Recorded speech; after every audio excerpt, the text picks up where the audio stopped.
2009, they rode the Mangini Express, Rex did, right to the AFC Championship game. Then they built upon that and got to the 2010 championship game. And then it came.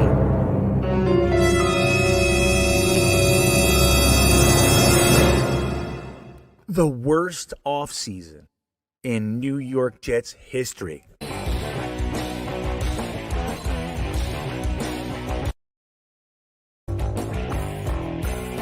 Hired him, replaced him with the next hot coordinator in Todd Bowles. He was the next big thing. Todd Bowles and his hybrid linebackers and all that sort of stuff. Remember? He was the hot guy. Hired Todd Bowles. He sucked. And then we went to the previous head coach route. See, we only like to hire a head coach if they have experience. We like to make sure that they're fired first. We want to make sure that their previous gig was a complete flop, and then we'll take them. We don't want anybody who's kind of, on a high note or anything like that.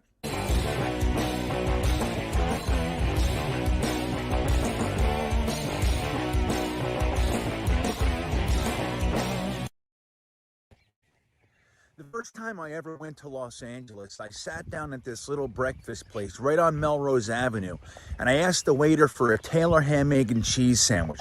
He said, "I don't know what that is." I said, "Oh, excuse me, pork roll." He stared at me and goes, "Okay."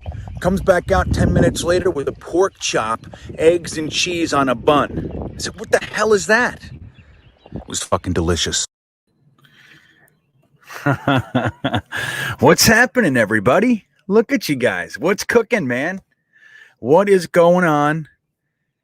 I'm happy to be here. I've been looking forward to this one all day. I didn't get to do Monday. We saw each other on Tuesday and all that jazz, but it just feels like there was a big gap in the week. This Monday Night Mock thing, it's been pretty consistent, and now it's not here, and I don't know what to do. I don't know what to do with myself. So let's do this. Let's do, you guys are my most trusted cohorts here. So I need to know how the internet looks today. Remember on Tuesday night, we got really lucky, man. It was like crisp and clean and clear. You like that? Yeah. So I just want to know, how am I looking? How am I looking here today? Is it okay? And sometimes it's a little fuzzy. How's the sound, John? Is the sound a little bit? All right, pixely. I'll work on this. Hold on. I could take some more stuff off. Hold on. You're a bit grainy right now. Okay, let's see if it settles down. It settled down the other night. We had a start that was pretty bad, and it just kind of settled. So I'm using the Parks Wi-Fi right now. That's what we ended up having luck with last week or on Tuesday night. So I'm going to try that again. I have all my other hotspots and all this kinds of stuff here. I got my 5G, all these things. But I got my Wii Boost. See this? This is a Wii Boost. You put this next to the hotspot and it's supposed to boost it. And it does. It gives you like an extra bar sometimes too. But the sound is good, Liam. Okay, so that's most important. And like I said, hopefully it'll settle down a little bit. Did you guys like that new little video? Did you like this one? Let me see here.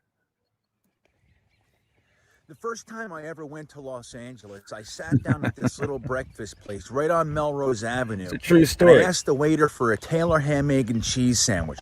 He said, "I don't know what that is." I said, "Oh, excuse me, pork roll."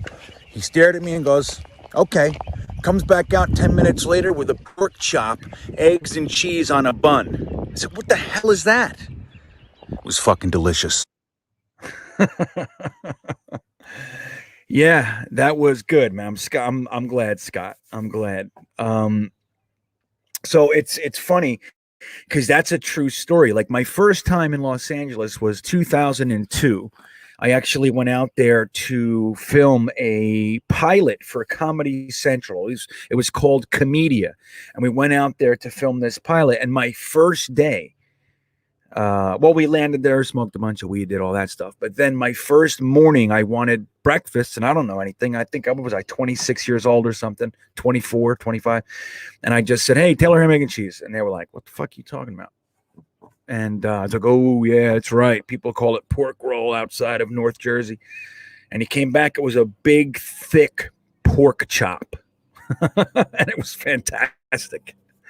I have more Taylor ham and egg stories, man. So I have a few, so I figured I'd start the Taylor ham, egg, and cheese chronicles. Or not just the Taylor ham chronicles.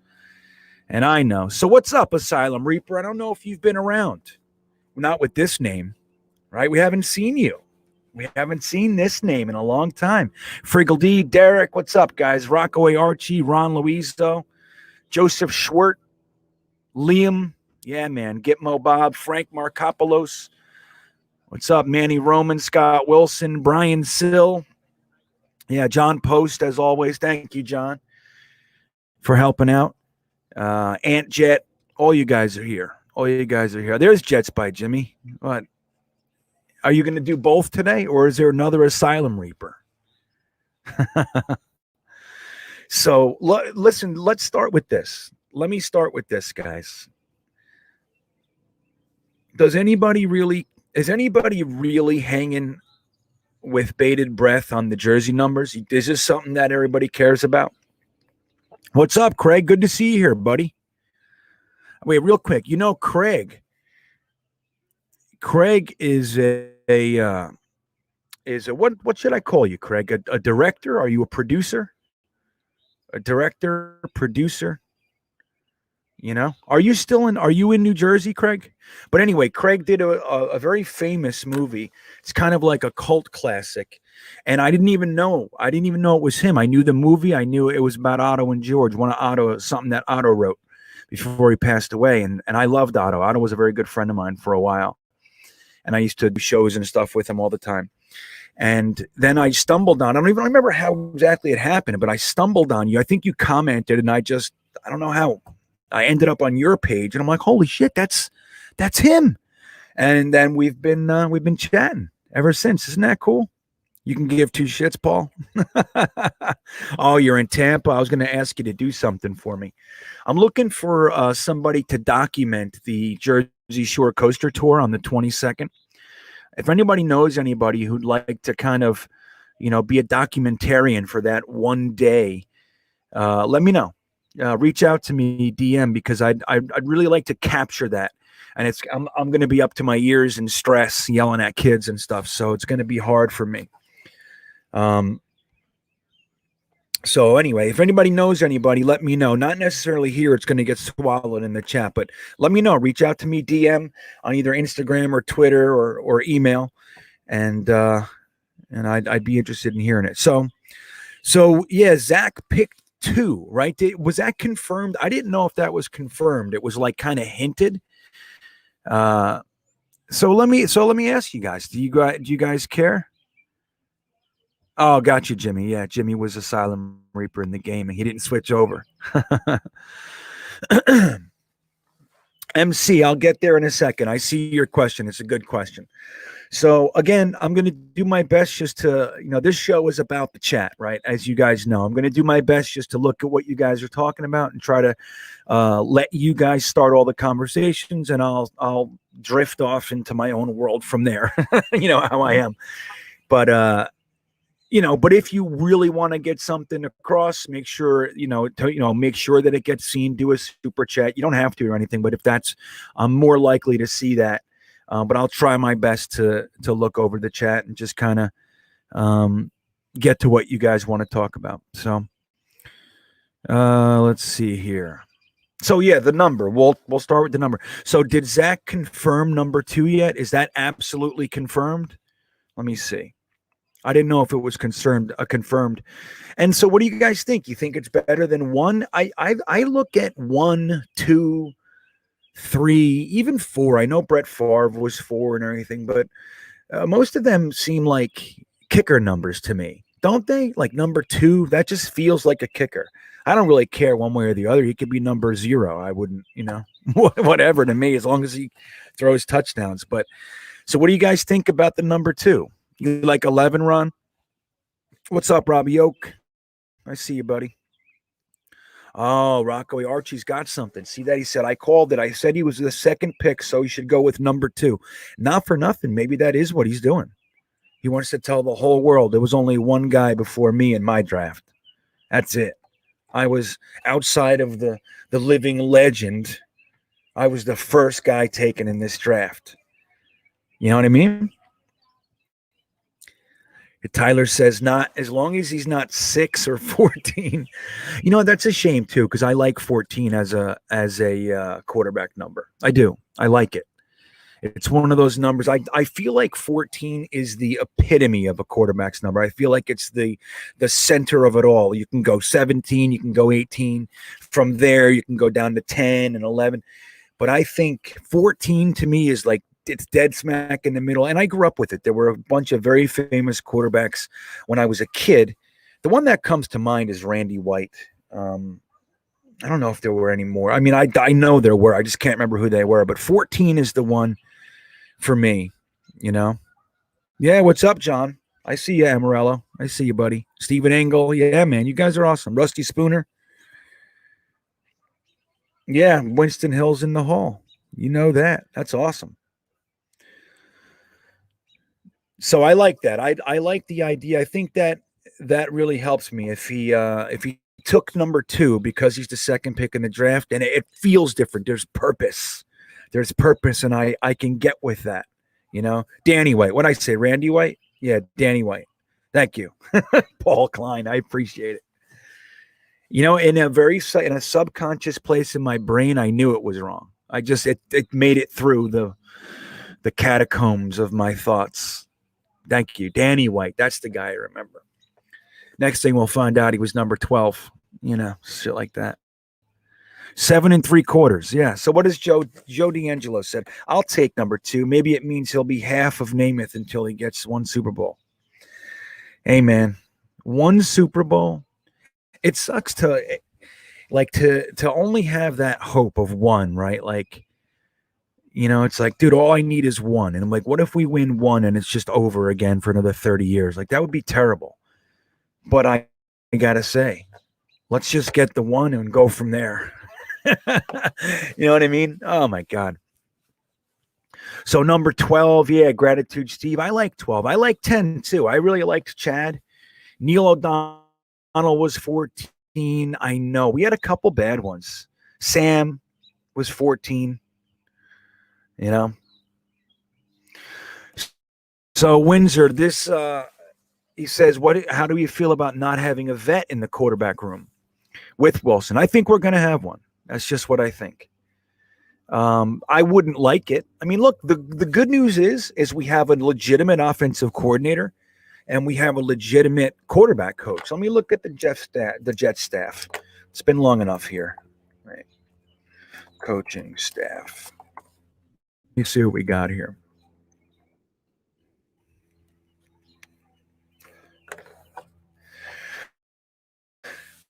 So John Benton, as you guys know, he's an offensive line coach.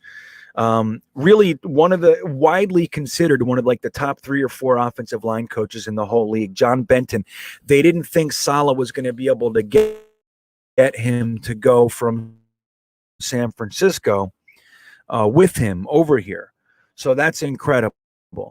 But so we have Miles Austin as our wide receivers coach, and our quarterback coach is Rob. Let's take a look and see what his deal is. You know, when we first hired everybody, I did like a deep dive into everybody, but I gotta touch up on it again. So he was hired as quality control of the Broncos. In 2019, he worked under Rich Scangarello. Let's see. Shut down the idea of not wanting teams to stock up on players. Let me see. I don't know what that is. He played college football at UCF. Boomer Esiason was his mentor. He broke the school records for passing and touchdowns set by former Calabrese mentor Boomer Esiason. So he was mentored by Boomer Esiason. I don't know. I guess, there's a lot of questions about Mr. Calabrese, actually. So, but the good news is that we actually have a coach in the position of quarterback coach. So maybe they're thinking, hey, man, we have the coaches. We don't need a vet. I'd rather develop people like James Morgan and Fales or White or somebody, who knows? Look at Jets by Jimmy. Thank you, buddy. I appreciate it, man. He said, here's to have fun in Coney Island for me since I can't be there. Also, the only number I care about is Ryan Griffin. Better give 84 to Corey Davis. He's not going to have to give it, Jimmy, because he's getting cut. But I agree. And thank you.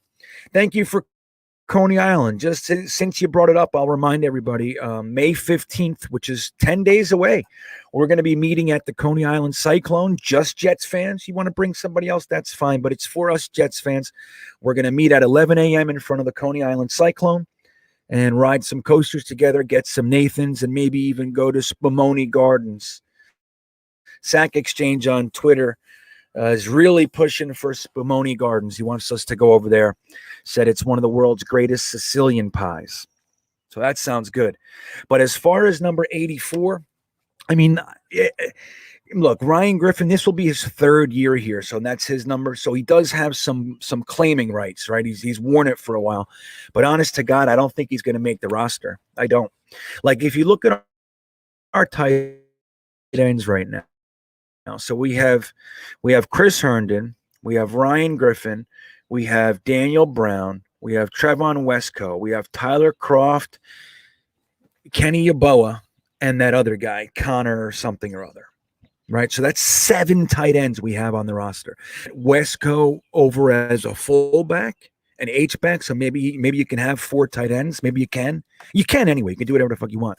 But generally speaking, you want to carry 3 more times than not. So, but if you get him over to fullback, he takes a running back spot. So then who's he pushing off the roster over there? So the way I see it is the guy Connor, he's gone. I think Ryan Griffin's gone. I think Daniel Brown is gone. And that leaves 4. And then you might have to cut somebody else too. You got Wesco, Croft, Yeboah, and Herndon. So it's going to be interesting, man. But I think Corey Davis will get 84. I probably have to pay him $50 and buy him a year's worth of pizza. You know what I mean? Something like that. That'll be interesting to see. Interesting. You did sign right, Jay and Sherwood. I don't know if that's ever happened with us. We're never the first team to sign everybody. So that was good. Thanks, Jimmy. So Scott Wilson says, I saw a stat today that Pinnock had the second best completion percentage last year for corners. Didn't confirm that, but something to look into. Yeah, that's one of those stats where it's masking something else. The truth is that he's known for hitting. He's super slow. What did he run? A 840 or something crazy like that? So I don't know. That's an interesting stat, Scott. I don't know too much about it. I know Pinnock is not necessarily looked at for his being a defensive back. I think as I dig into these guys, I think he's more coming on for special teams. No, Sherwood was the tackler. I'm sorry. Forgive me. Forget the tackle. I just confused them. So I smeared it all together. It's an interesting stat. As I looked into Pinnock, I didn't find too much that I really was excited about except for the athleticism thing. That's it. And he is the guy that I think they were bringing him on for special teams. All these special teams aces, they have actual positions, right? So they technically play a position, but really why they're on the team is special teams. I see a few guys like that, So let's see who else. 12 is right. Nobody can have 12 anymore or 13, right? Ooh, Frank Markopoulos. That is a fun fact. He has his own YouTube channel, huh? That's pretty cool. I'm gonna go check that guy out, see what he's really made of. You think right now he's sterilizing it? He's scrubbing it right now. He's like, oh shit, everybody's gonna be looking. I got 18,000 views in 3 hours. Who was the last number 10 we had? You guys know? What's up with you, Jets Life? I see you, bud. See, the thing is, Eric, this is what a lot of us would tend to think, but Kenny Yeboah can actually come in and play on a roster. So if he's the kind of guy that if you try to stash him on the practice squad, as soon as you cut him to put him on the practice squad, he's not going to clear waivers. Somebody's going to pick him up. And then when you put him on the practice squad, as you know, any team can sign him off your practice squad. All they got to do is put him on the active roster. So he's the kind of guy I think would be snatched. So you have to make a decision about him. You can try it, but I saw a report that there were 8 teams trying to sign him in undrafted free agency. 8. That's something, you know? So that would be concerning for me, Eric. Let's see. What's up, David Gerard? How you doing, buddy? All right. I think they will limit attempts to Jimmy J. Hopefully we only need it.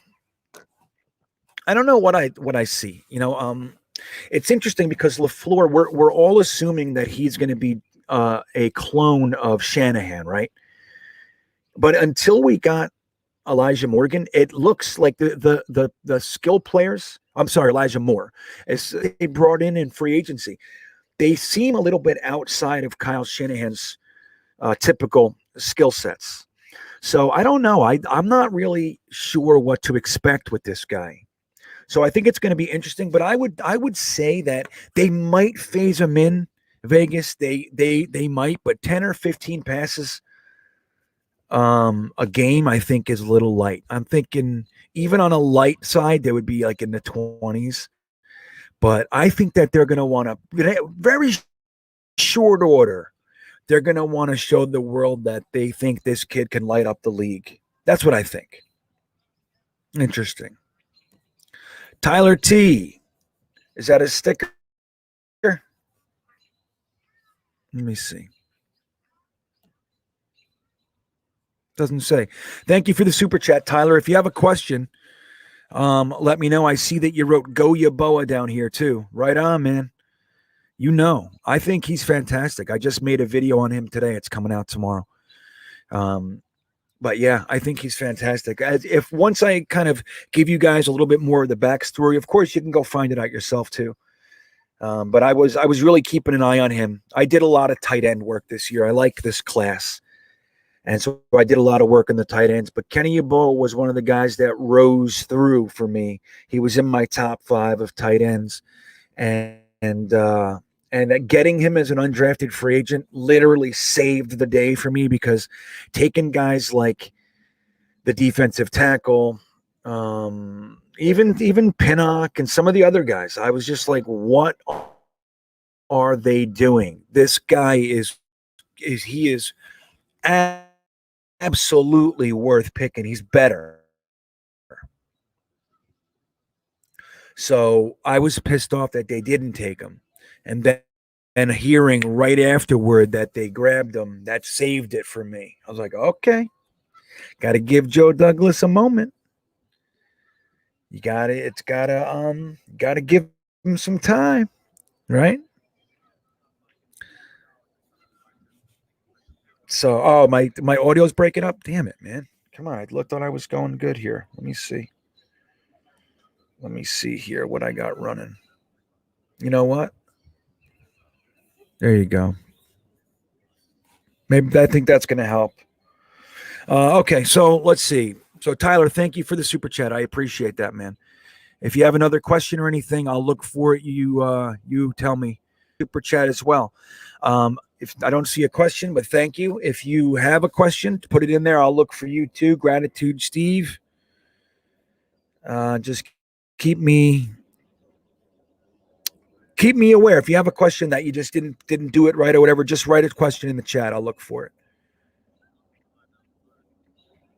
Yeah, I do. I try to have a great take. I try to have a deep. It's like people say to me, it's just funny because like the world is kind of black and white right now, right? It's very polarized in many areas of the world.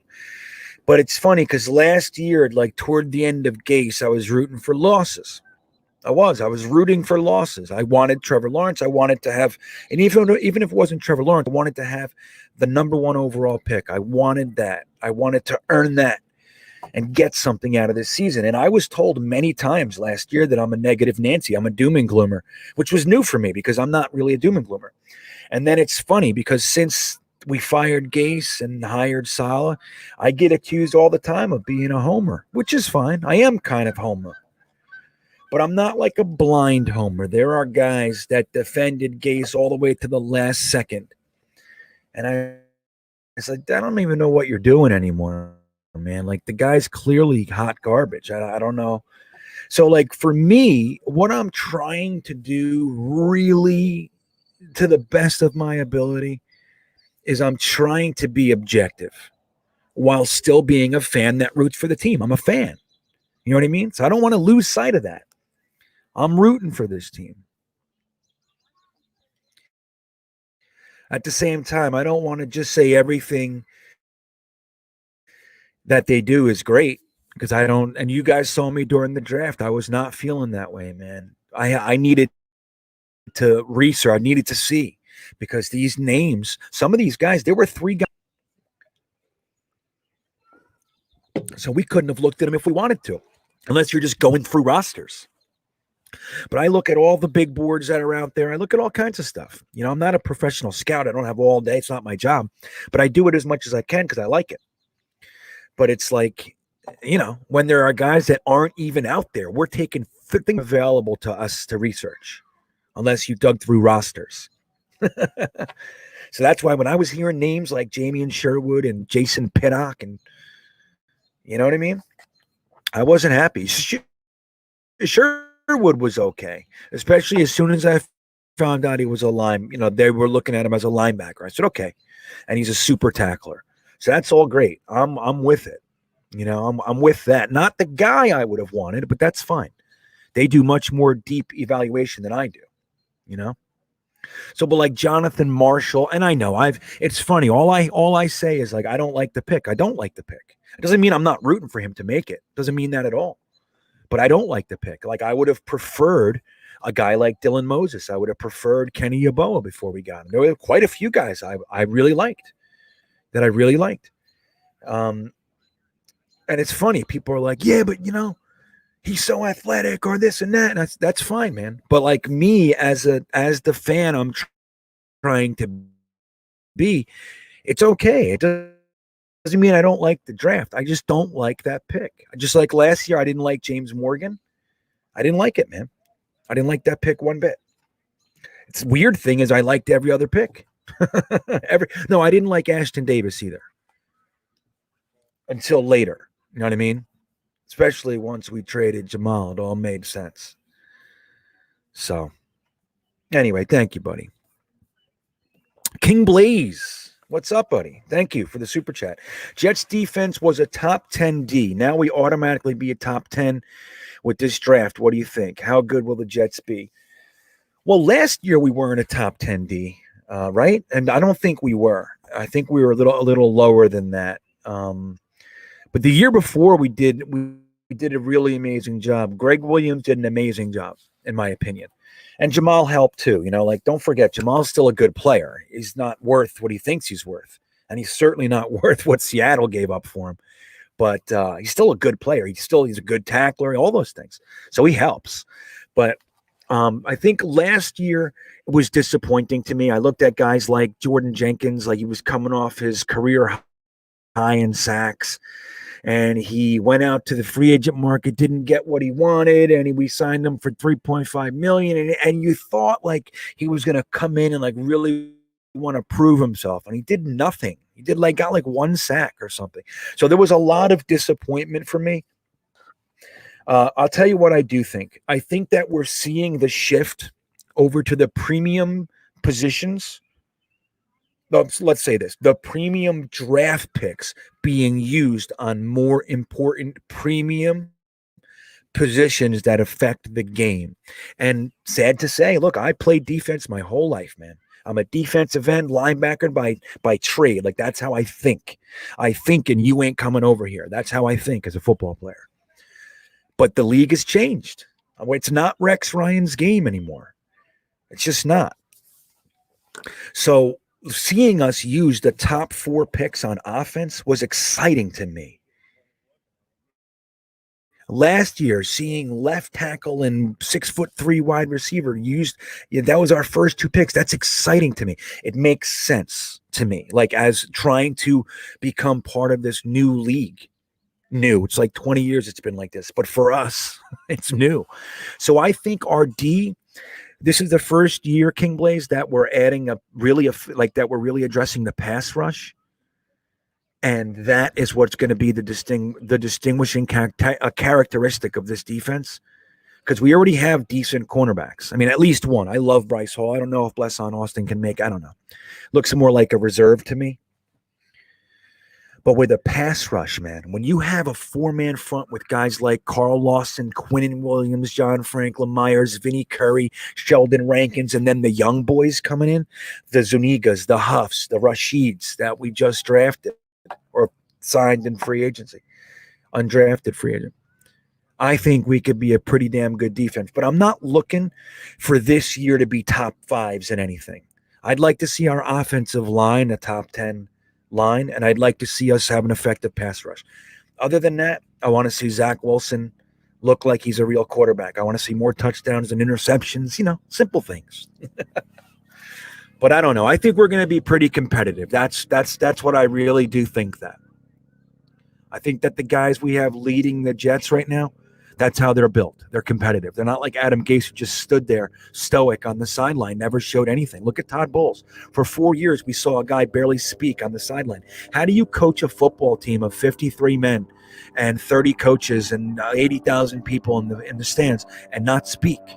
How does that work? I don't know. Maybe it works. Maybe it's the best thing you could do. But for me, I don't understand it. It's a game of passion. He would sit there for 20 minutes without saying a word. I don't know how that's coaching. I don't get it. So having a guy like Saleh that's passionate, it's going to be good, but not like blustery passionate, as much as I liked Rex. Yes, Ron Louisa, we are all homers. So thank you, King Blaze. Let's see. Greg Tarr, what's up, buddy? This whole damn channel rocked the draft this year. Can't wait for the first 2022 Monday Night Mock. You guys want to do one tonight? Greg, you want to do one? Let me see something. What we could do, last year it was updated right away. I'm not going to pretend to know all these guys. Let me see something here. Let me see something here. Oh, yeah, it's updated, guys. And the Jets are predicted to be at pick number 6, those bastards. Like you do get tired of it, like not me per se, because I look at it really objectively. I want to learn more. So there's always more to learn from these guys, about these guys and what's going on. So like I like it because I'm just learning. But it does get saturated with mocks. If you're on Instagram or Twitter, it's like every 2 hours there's another 10 mocks. It's just like, who's this guy? Who's that guy? Then somebody like Jeremiah makes a mock and everybody talks about it for 2 days. It's on every TV channel. So it does get to that point. I get it. You could use a break. But you guys want to start learning about players now before the season even starts? Maybe. But thanks, Greg. Yeah, this was great. This was a great year, man. I enjoyed this year. You guys know I was making videos for Jetnation, which I still make videos for Jetnation. I just sent my undrafted free agent video into them. But like that was it. I didn't have my own channel. I did the panel with Ryan and everything. And then something, anyway, so I was doing another project and it didn't work out. So I said, let me make my own channel. And it was really cool to be able to do things that I wanted to do and see how they worked. And I enjoyed getting to know you guys and like hanging out, man. I think it's awesome. So I appreciate you being around, Greg. You're a funny cat. You're good stuff, Greg Tarr. Let's see. I saw something interesting in here too. I know, busted knuckles. You know what's going to be really funny? We're going to find out that Gase releases a book that he was actually writing on the sideline while coaching an NFL game. It's going to be the first book of all time. And it's going to be about how to trim rose bushes. That's how distinct, that's how in the space and distant he was from what was going on. Poor Sam Darnold. You know? That's what we're going to find out. It's going to be something ridiculous like that. So I'm going to tell you guys something. That I'm doing some research to make a pretty cool video, I think, but it has to do with, you look at all the coaches and staff that we've had over the past 10 years, and look how many of them aren't even working in the league anymore. It's frightening. Now, people can make the argument that the Jets ruin people, but I don't think that's the case at all. I think it shows how poorly we've hired people, because Woody Johnson has admitted he does not know who to hire. That's why he grabbed the consulting firm Korn Ferry, and then he asked 2 previous GMs, can you help me pick some football people? I just want this thing to get turned around. But like when you look at the guys that we've hired, whether it's Idzik still got a job as like an accountant kind of guy. Idzik, McCagnon, Gase, all these guys. Now Greg Williams, Jeremy Bates. Dude, there's a long list. And they're done. Even what's his name? Dowell Loggins is like a consultant. What is that? It's crazy, right, man? And you think like that's what we were sitting here together hoping that the team they were going to walk out of that tunnel on Sunday was going to actually be competitive. And we had no chance. None. Because the guys that they brought in were not even supposed to be there. Any one of us could have done a better job. No doubt in my mind.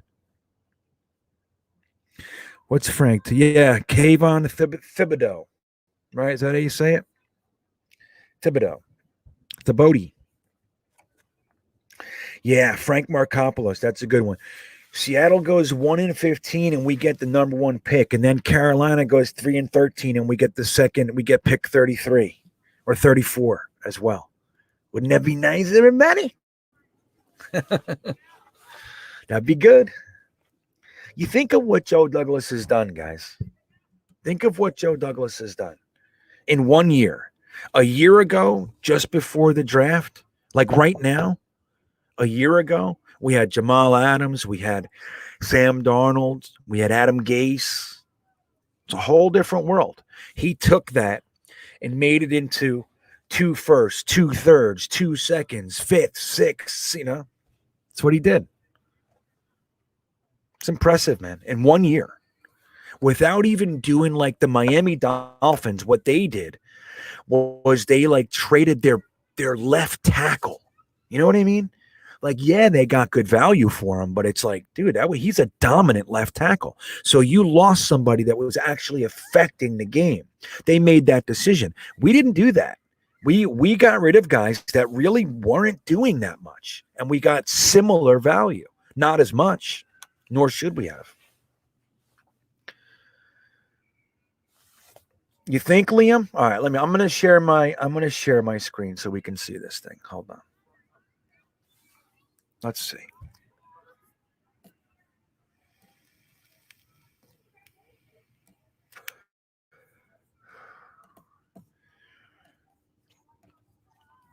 Hold on here. Hold on, you son of a bitches. We're getting into it, aren't we? We're just going to do it. I know we are. Not yet. So this says pick number 6. Hold on. And the Raiders want to trade. So we have pick number 6 and pick 23. There's no way that they don't think the 6 is us, Liam. No way. No way.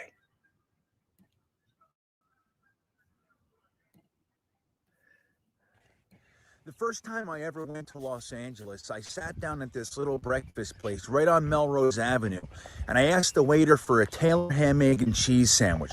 He said, "I don't know what that is." I said, "Oh, excuse me, pork roll." He stared at me and goes, "Okay." Comes back out 10 minutes later with a pork chop, eggs, and cheese on a bun. I said, "What the hell is that?" It was fucking delicious. It still makes me laugh. It's a funny story. So, all right, let me take this off. We have some time, right? It's 8:42. It's 8:42. We can do a couple things tonight if you guys want to fool around. Let me just get a couple more comments, and then MC has a good idea. Maybe we can do that. All right, we'll do a little bit of that. Maybe I can share with you guys. I'll put up a note and we can write it down and see what we did and compare it later. You know what I mean? So a couple things. One is Salty Nut says, "I like Bowles, very respectable D coordinator. He will do much better on his next head coaching job." Yeah, I don't dislike him as a defensive coordinator at all. But I will say he's only had success under Bruce Arians too. So there's something to that as well. Like, I don't know how effective Bowles is at being the leader. Like, he needs to have, and this is just my opinion, you know what I mean? Just thoughts. But it looks to me like he does a little bit better with a strong alpha in the house. He just does his job very, very well. You know what I mean? He's only really had success under Bruce Arians, both in Arizona and now in Tampa Bay.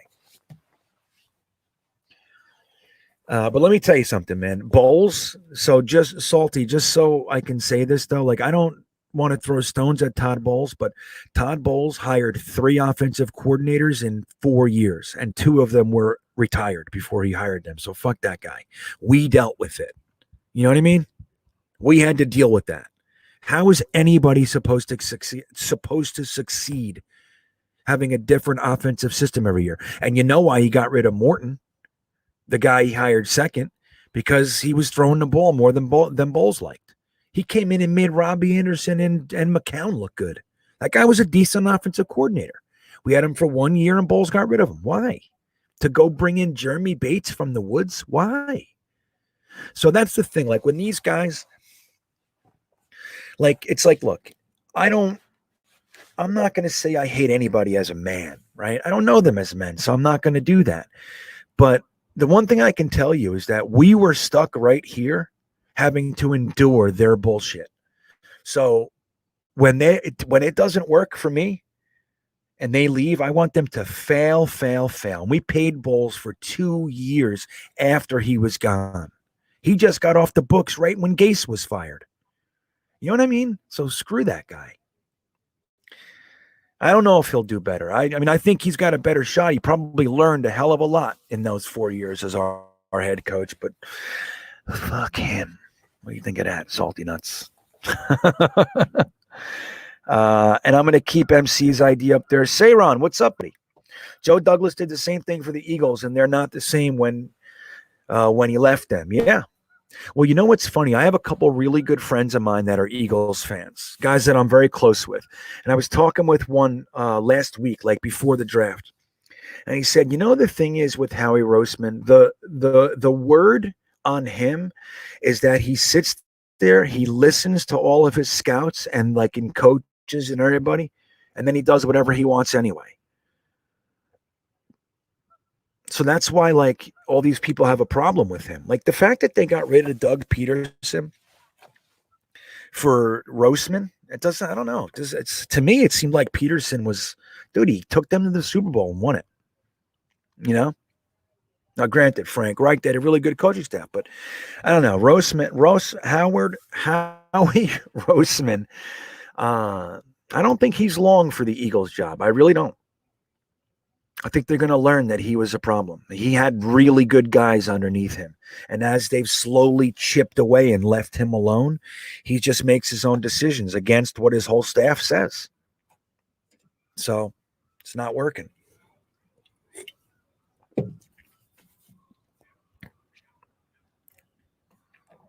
Yeah, Blunted Vegas says he can't wait to see Salah flip out on the sidelines. I'm expecting a Cirque du Soleil.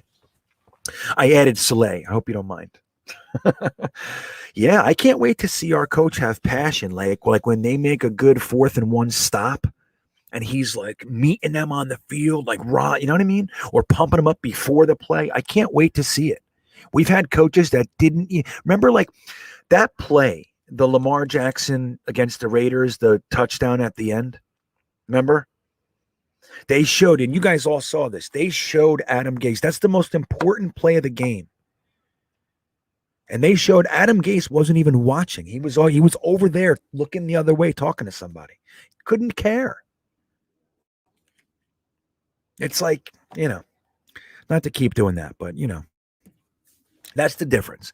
Greg Williams guaranteed us Zach Wall Street Wilson against the Raiders. Yeah, man. And that's the thing. Greg Williams, man, you live by the sword, you die by the sword. There were many days that what he did won us the game. It's just the way he is. And there's a whole bunch more to that story, too, like what happened on the play before. He ran what the hell, like a bunch of defensive backs back there. I'm losing it. Zone. And they got beat. So he said, you know what? I'm not getting beat like that again. I'm going to crush this guy. And it didn't work because he put a undrafted free agent rookie on the fastest guy in the league, or one of. So let's see. All right, let me go down a little bit. Let me see what's going on here. C. Wally, what'd you say? It's called Super Scout Syndrome. PFF did an interesting pod about it. Another example is the draft moves the Raiders make.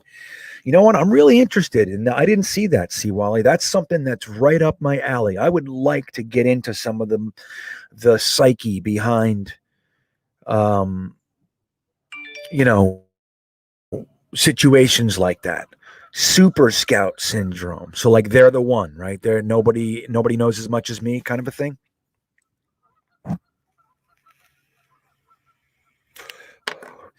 Yeah, dime package, but I was looking for another word. I don't know. I'm tired. But it wasn't necessarily prevent defense. It was just he only blitzed. No, he only sent 4 men. So there were 3 down linemen and a linebacker. So he sent 4, and everybody else was back. And we got beat. There was a bad pass by Carr. So what's up, Cadoza? Now I know what you look like, man. It's so cool when seeing you guys. You know what I mean? It's so cool. Yeah. Kieran Rayo. Right. That was Chip Kelly. They had a little thing. And then Roseman ended up kind of winning that battle 2 years later. But when Chip Kelly came on the scene, it looked like he was going to light the league on fire. Remember, he wanted to give 3 first-round picks and more for Marcus Mariota. And the Titans said no. Hold on one second, guys. It's freezing right now.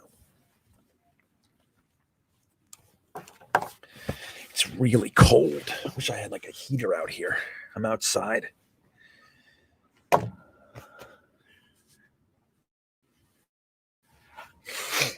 So you guys want to do a roster? We can do that. Let me see something here. Let's do a 53-man projection. Let's do that. And Kenny, I see your question. Kenny Germano. We'll kind of fold that into this. Let's go ahead. This is New York Sports MC with another good idea. He's got good ideas every now and then. Let's see here. Let me try to share this as well. Let me see if I can Boop, bop, boop, boop, doodle-doo-doo-doo-doo. That's my hold music. Doodle-doo-doo-doo-doo-doo. Yep, I can. Let's see. So if we do this, see my Kenny Yaboa notes, dudes? This is the kind of shit I do. Between, when I'm not talking to you guys, this is what I'm doing. I'm just writing, I'm looking, I'm watching tape if I can. I'm looking at all the scouting reports, That's what I'm doing. Is my draft recap, it's my undrafted free agents. See? That's what I do. Look at all of our Jets drafts so I can have a quick comparison model. See? I sit here. I just do it. I wish I had systems. I'm not very good with charts, like spreadsheets. I wish I was. I used to use them all the time, but I don't know. Anyway, so let's get a new note going, and we'll do this.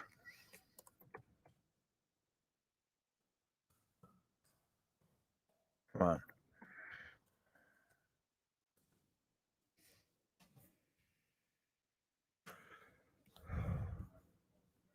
Hold on.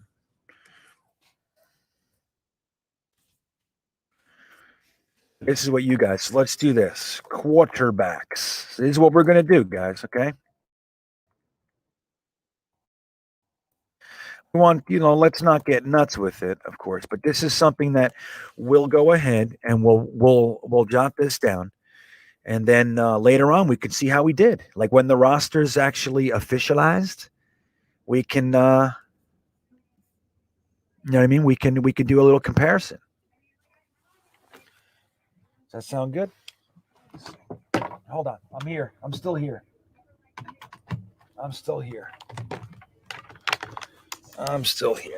Okay. I had to plug my computer. I just realized it wasn't actually plugged in. Okay. So quarterbacks. We got Zach Wilson. Okay. Whoops.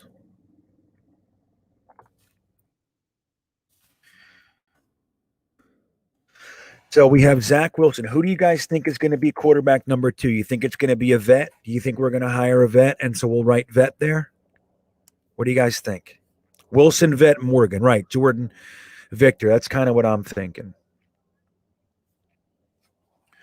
So vet, and then we'll do. Everybody agree? James Morgan. You guys have any dissenters? You think David Fales is going to beat out the 4th round pick that Joe Douglas got beat up for? Hold on. What is all this shit? I got so much shit open here. Let me know if you think there's any other guy than James Morgan, and then we can move on.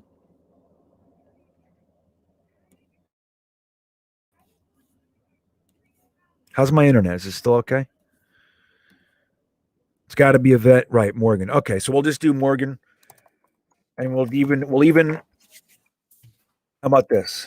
We'll make a practice squad 2 later, and we'll add a quarterback to the practice squad. So.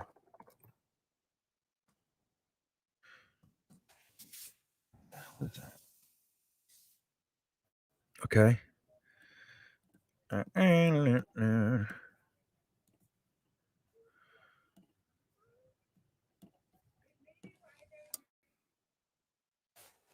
right, so who do you think's running back number 1, guys? Give it to me. Right, Cardoza. I think it's probably going to be White. I think the Fells experiment might be over. They like him though. He stayed here for 2 years, but that was an Adam Gase thing, I think.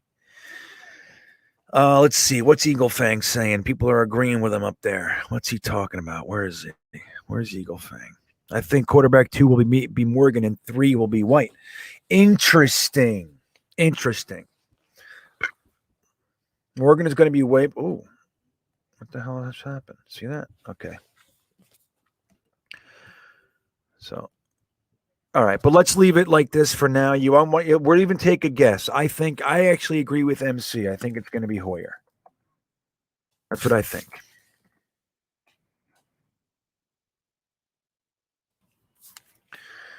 Hold on.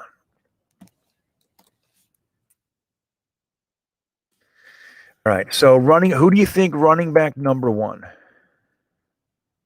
On to the next, bud. Yeah. Right. So, okay, let me take a look at what you got here. What's up, Three Amigos? We see you, buddy. Let's see. No way P. Ryan is running back one. I tend to agree, but I'll tell you what.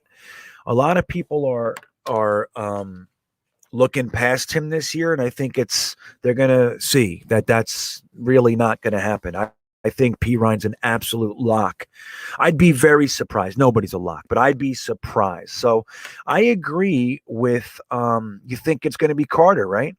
I think to start the season, we're probably looking at Johnson, Tevin Coleman, right? Ty, I think Rusty Spooner's got it, but let me look at Yash Breed here.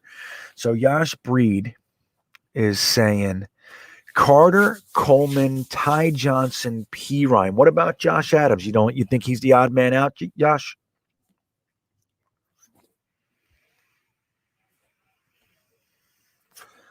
What the fuck, man?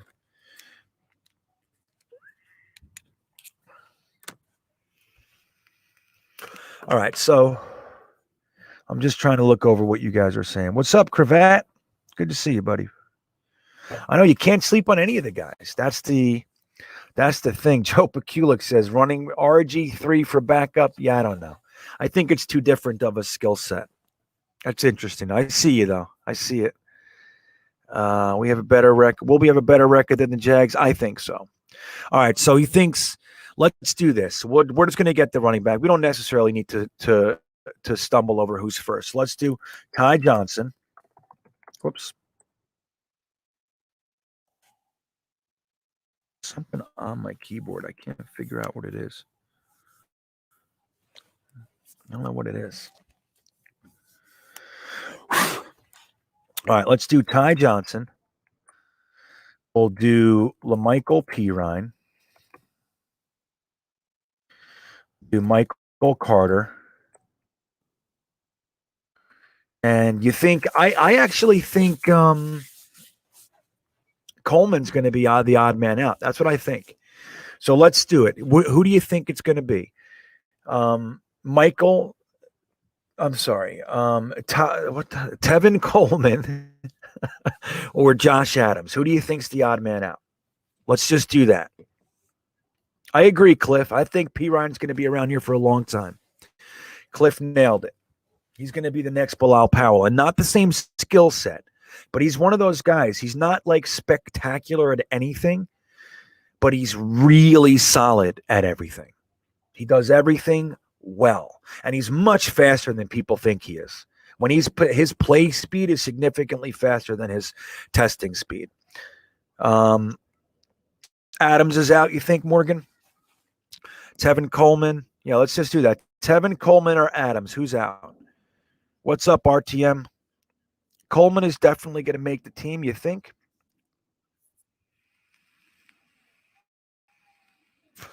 Let me read what you guys are saying.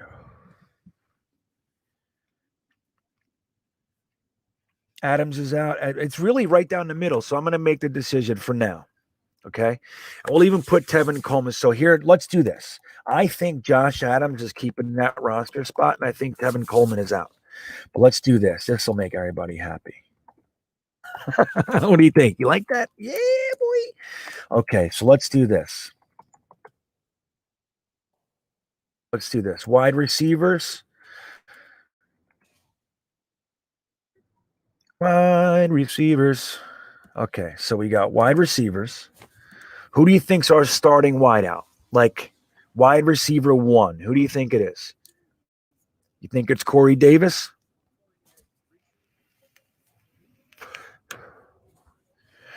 That's it. Greg's nailing it. Greg Tarr, take a look up here. I think, Greg, this is exactly what I'm thinking. And I see there's another comment up there too. Who said it? Yeah, gratitude, Steve. I think Coleman is not going to make it through training camp and preseason without being nicked up, and that's going to make the decision for us because the young guys are going to stay healthy, in my opinion, or at least healthier. Coleman's hurt all the time. I know, Robbie Yoke, it's cheating. He caught me. I'm cheating a little bit. But I think we put Josh Adams first. I think he's going to be the guy. That's going to be our running back room. That's not bad, man. Ty Johnson, LaMichael Pirine, Michael Carter, and Josh Adams. Nice, young, stable of backs, man. Josh Adams is huge. He's like 6'1" or 6'2", isn't he? So that's good. All right, so Corey Davis is wide receiver 1, right? That's what we think? Oops.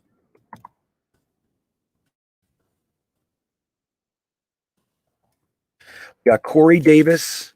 We got Denzel Mims, right? You guys agree? You got Jamison Crowder. I don't see him going anywhere. I think if he was going, he would have gone already. But then again, he could be a preseason, like a training camp cut. If he gets nicked up again, another thing. We got bodies in here now. But don't forget, we have this guy too.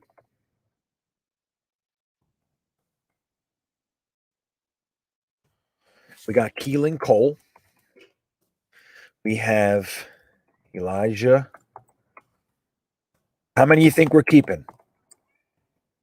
You guys think we'll keep 6? I don't think so. I mean, we might. If they really like one of the Smith brothers, Berrios, what about Berrios?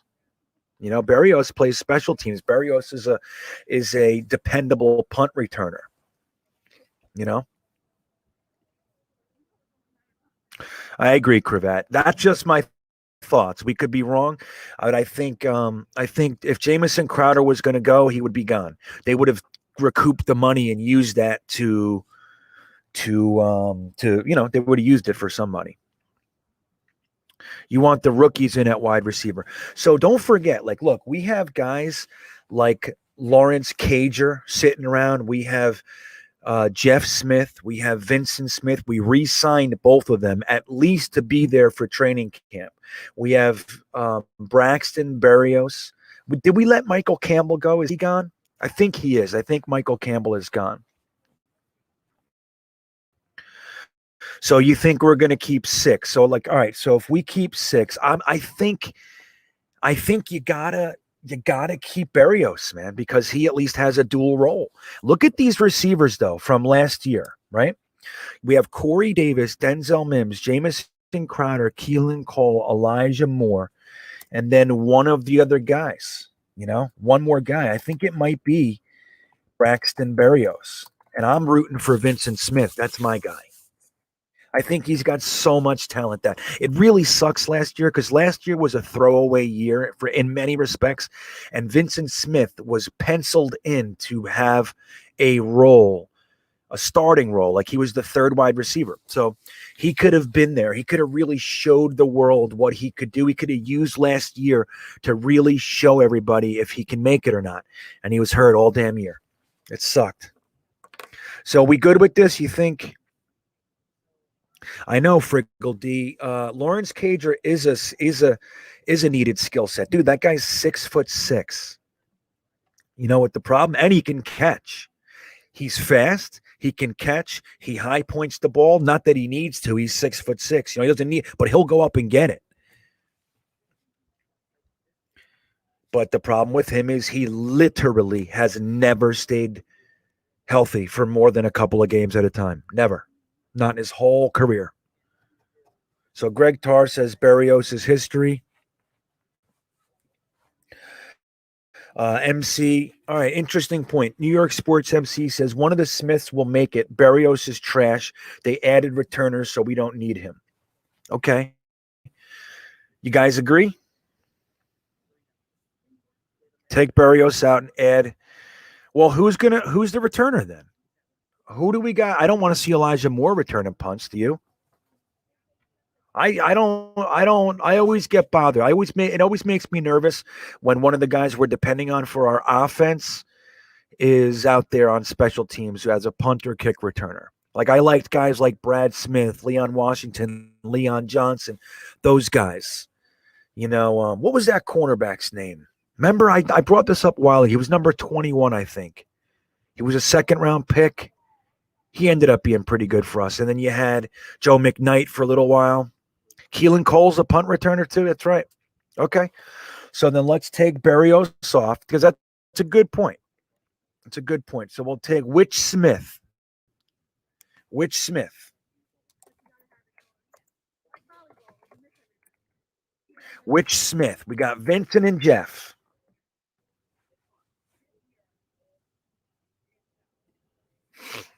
Coleman. Who's Coleman? Chad Morton. That's right, but that's not the guy I'm thinking of. He was great, man. Chad Morton was special, dude. And the Redskins took him. What the hell was his name? Started with a J. Like his last name, it was like Jordan or oh, fuck. He was a cornerback. You guys are saying Vincent Smith, right? Vincent Smith. Yeah, I'm seeing lots of V Smiths. MC, which one are you thinking, buddy? Justin Miller. There he is. Robert Schmall for $10,000. Justin Miller. That's the guy I was thinking of. Thank you. I appreciate it. Josh Doctson, too. That's right. That's right. Former first round pick. Interesting. Practice squad for Acacia. Who's Coleman? Who are you thinking of? Tevin Coleman? Yeah, that's what we were looking at. We voted him out. Almost. He's on there. He's on the board. He's on there. Justin Miller. That's right, MC. Vincent. Did I say Justin at least? I think I had it with J. I had a J. Brad Smith for life. Doxson's by. Yeah, we'll do tight ends like. So, all right, you want to. So it looks like Vincent Smith to me. Vincent. Whoops. Why did you correct it? I know how to spell Vincent Smith. Vincent. Right? Isn't that how it goes? Vincent. So, okay. Nice receiving core, guys.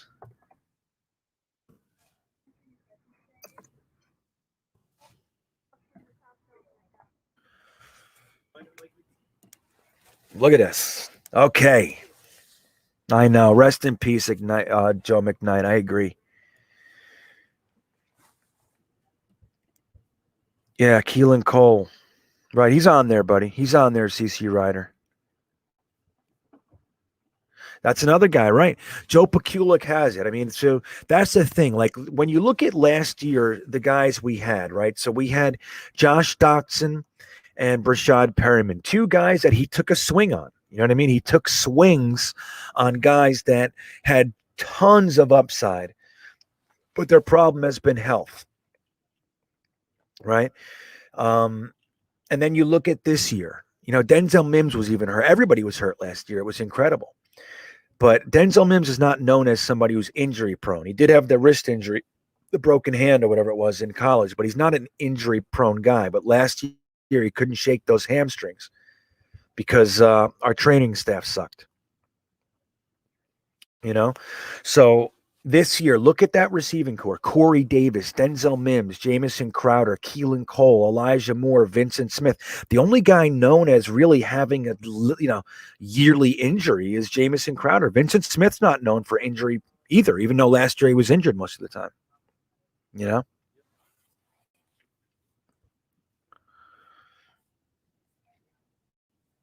Yeah, I don't know if we're necessarily putting him in order. We're just making the roster. You know what I mean? I'm happy to do that, though, if you guys want. If it bothers you, that's fine.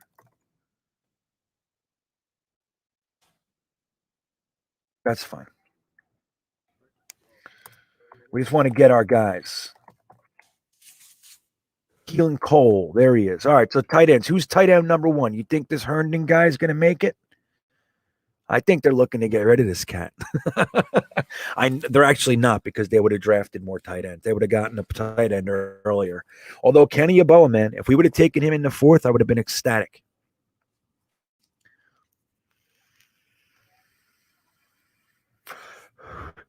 Well, Shadow Maniac, he actually doesn't have that much to prove. He's an undrafted free agent. Those guys, I mean, if they can show anything, then they're worthy of keeping on the around. But I think Kenny Yeboah is going to make our final 53. That's how good he is. Believe me, he's that good. If he stays healthy, which he has up till this point, I don't want to jinx him. He's going to make the 53. So what are we keeping? 3 tight ends, you think? Or are we keeping 4 with Wesco to play H-back fullback? So we got Chris Herndon, right? Let me know if you guys agree. We got Trevon Wesco. We got Tyler Croft, elite blocker, right? Who also, don't forget, Tyler Croft, his second year in the league, had 49 receptions or something for 500-600 yards. So it's not that he can't catch; it's just that Buffalo didn't use him that way, So he's an elite tight end blocker. He can take care of defensive ends, man. So that's the kind of guy you keep around. So, and who do you guys think? So let me see. I saw somebody gave us the whole thing here. Let me see. No, I didn't spell Elijah Moore wrong. Where? Oh, with the H? Yeah. Thank you. Okay. Thanks, buddy. The old H at the end. Elijah. Okay, so who do we think? So here's the guys that are left for tight end. We have Ryan Griffin. We have Daniel Brown. We have that guy Connor Davis or whatever his name is. And we have Kenny Yeboah. Who do you think's making it? I don't know if he can play full. Tyler Croft is a little bit big, I think, to play fullback. Let's take a look at his. Do me a favor, MC. Can you get his stats for me? Just his measurables, like height, weight, arm length, those types of things. Speed. I'm with Cardoza. I think it's Yeboah all day. You guys know I think that, though. You guys know. Right. RTM says it. Ant Jet says it. Who said that? Let me see. Ryan Griffin is dropping himself.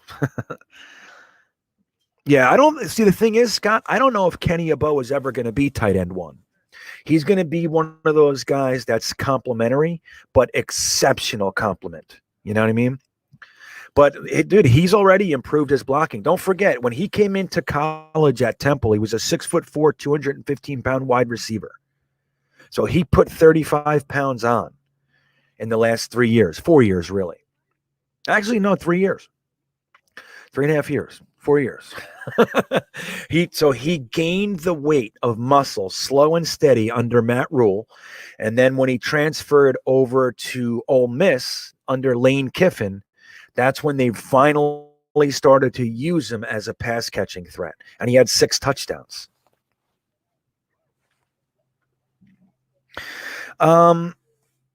Yeah, I don't know, RTM. RTM saying he heard that Yeboah can be lined up as the fullback. I struggle with that. A 6'4", 250-pound fullback. Although Wesco's that big too. Wesco's big. I mean, he think he's 240 though. Wesco, he's not 250. You know. So all right. So I think we're gonna go with Yeboah, right? That would be best case scenario anyway, guys. I mean, having guys on there like Ryan Griffin and Daniel Brown, like we want to move away from those guys. We want young athletes. We don't want always injured, fat old guys.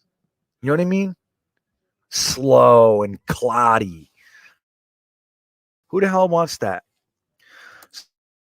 So I think 4 is going to be our max at tight end, man.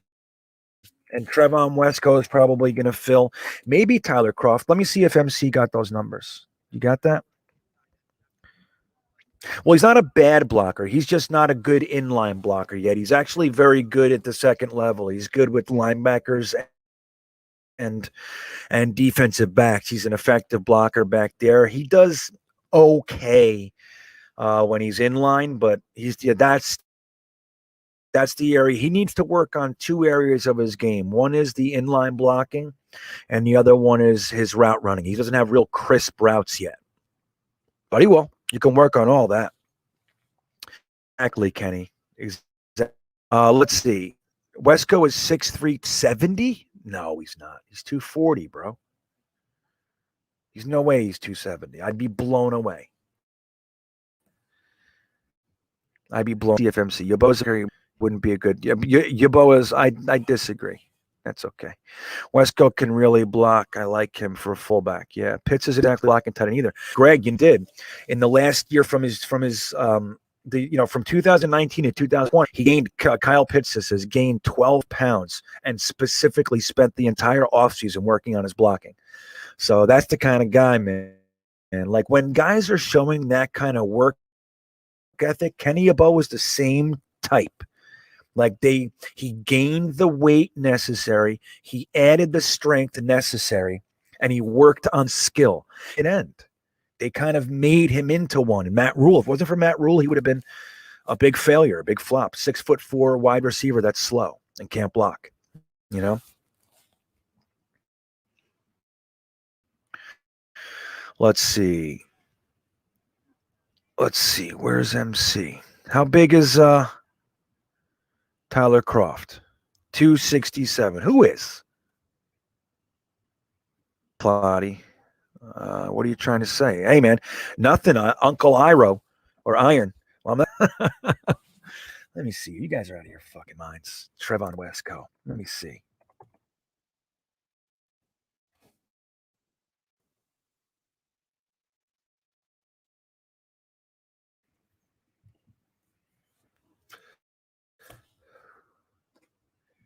Jesus Christmas. 267. Wow, dude, I'm blown away. I didn't know he was 267 pounds. I stand corrected, man. That's incredible. Dude, that's huge. 6'3", 267. I got to look somewhere else. That's fucking bullshit. I don't believe this page I'm looking at here. That's the Jets. Let me look at Pro Football Focus and see what they say. Yeah, they say the same thing. They're fucking wrong. Let me look at another place. Let me see what NFL says. This is crazy, man. Yeah, they say the same thing. They're all saying the same stuff. They're lying. They're all looking in the same place. There's no way. There's no way. 267. That's funny. He is a tank, man. Scratch. I see you. No, Wesco's not a bum, dude. Listen, Blunt in Vegas, let me tell you something. When Wesco was coming out of college, there was a reporter that asked the coach of West Virginia who was the best football player he had on his team, and he said it was Trevon Wesco. I mean, the guy's he's a baller, man. He just was sitting with Adam Gase. He did everything that we asked him to do, which was nothing. The guy can catch. He's a train. He can block his balls off. They used to call him an additional guard. So, Trevon Wesco, guys, I don't know where you guys are getting this idea that he's not a good football player. He's a good football player.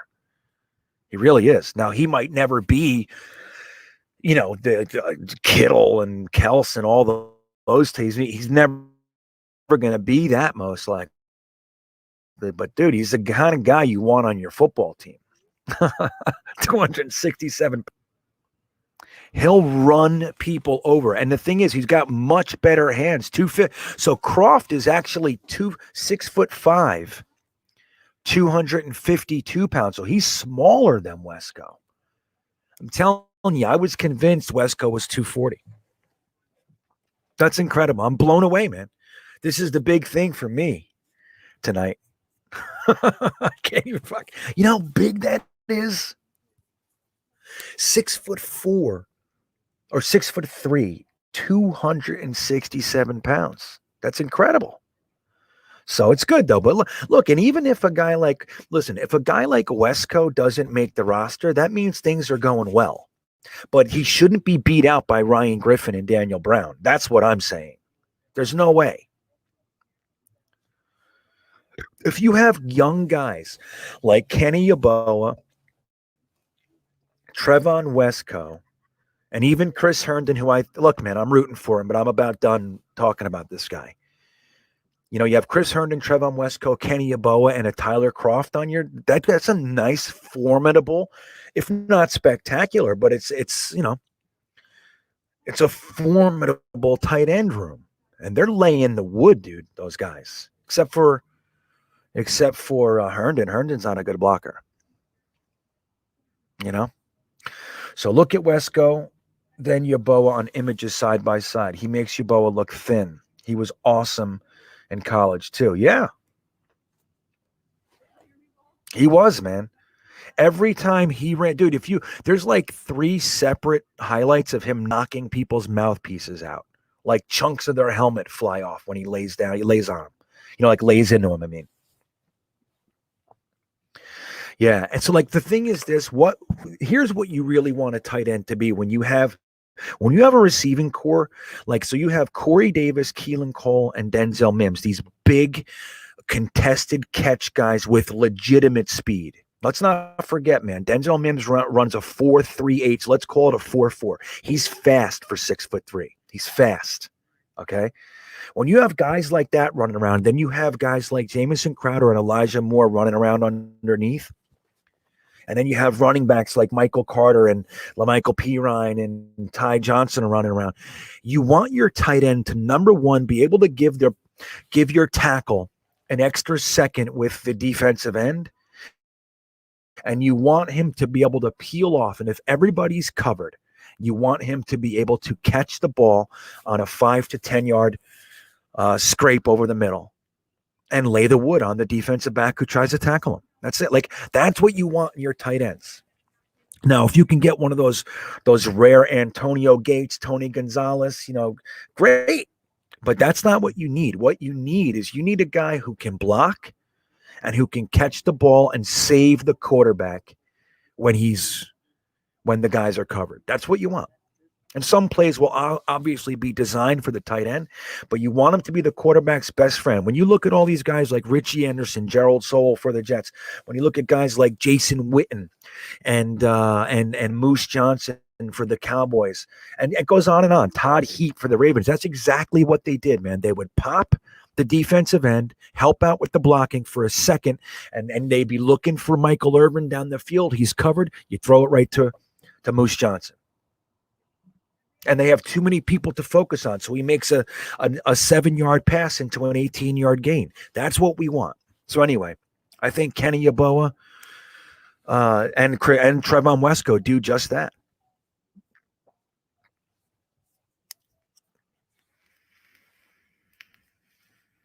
I love it. This is the kind of stuff that gets me psyched, man. You know what I mean? Like, I like football.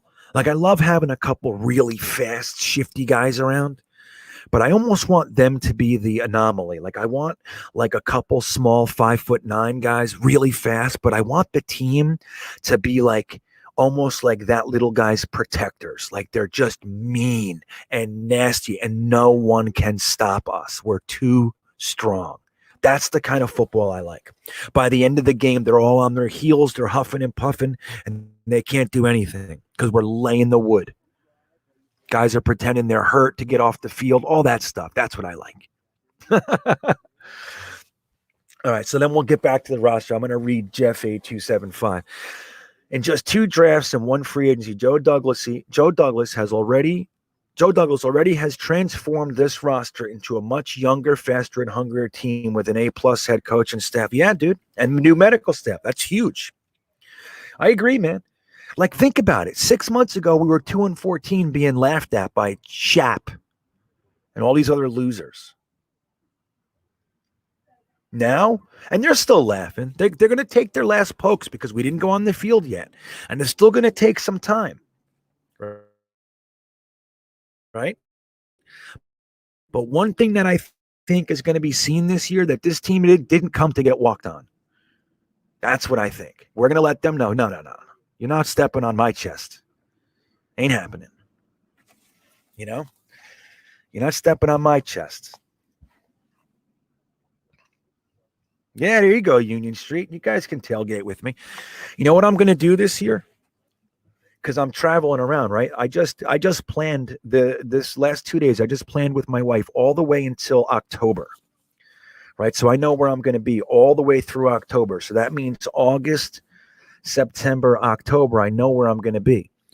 So I'm going to be trying to broadcast live streams from Jets fan clubs around the country, like when they get together at a bar or whatever it is. I'm going to try to have live streams from the fan club. So maybe I come and meet some of you guys, you know what I mean, if I'm in your area. Wouldn't that be neat? It's going to be awesome. But then when I come back here, I'm going to try to make at least one game at MetLife this year. It's going to be hard because I'm on the West Coast. I'm like all the way. I'm in Albuquerque, man. Michigan. I'm in Lake Michigan, and then I'm in St. Louis, and I'm in Albuquerque, New Mexico. But I'm going to try to make one game this year. Maybe I'll fly in for it, and I'll be at the Jetnation tailgate. We'll get O'Leary there. We'll get Ryan. We'll get everybody. We'll get all you guys over there. But don't forget, guys, we're doing the May 15th Cyclone ride. We're gonna meet there at 11 a.m. on May 15th. A big bunch of Jets fans. If it's 3 of us, if it's 300 of us, I don't care. I just want to hang out with as many of you guys want to hang out. O'Leary's coming. Joe the comic is coming. I mean, Joe the cop might come. A few guys. Obviously, Sack Exchange 929 is going to be there. Not Sack, it's Brooklyn 929. Sack Exchange from Twitter. So we're gonna have some good times, man. We got to get this shit going. We hang out. We're legit. All right, so let's do this. Let me see. Medical staff, Anders. That's right, man. We got a medical staff. I'm gonna make another video on Dr. Deweese.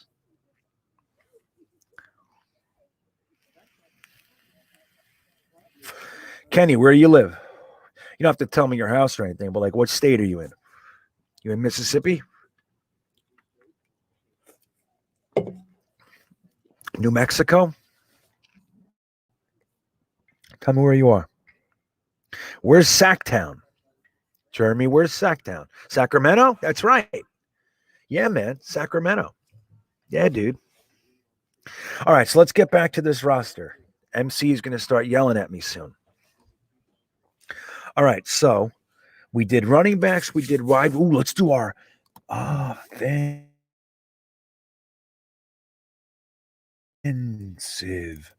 line.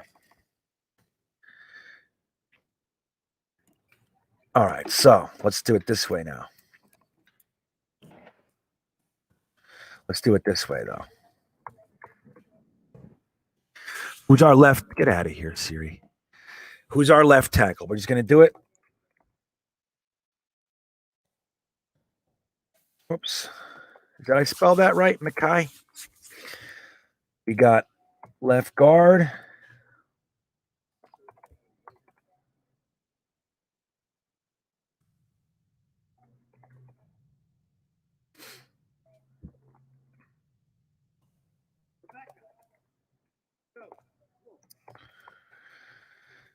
Right guard. This is where the question's going to be. So, who's our right guard? I know who it's going to be, but I'll let you guys argue about it for a little bit. Respect the Chuma. Respect the Chuma. That's so funny. So we got right guard here. And then we'll do right tackle is Georgie boy.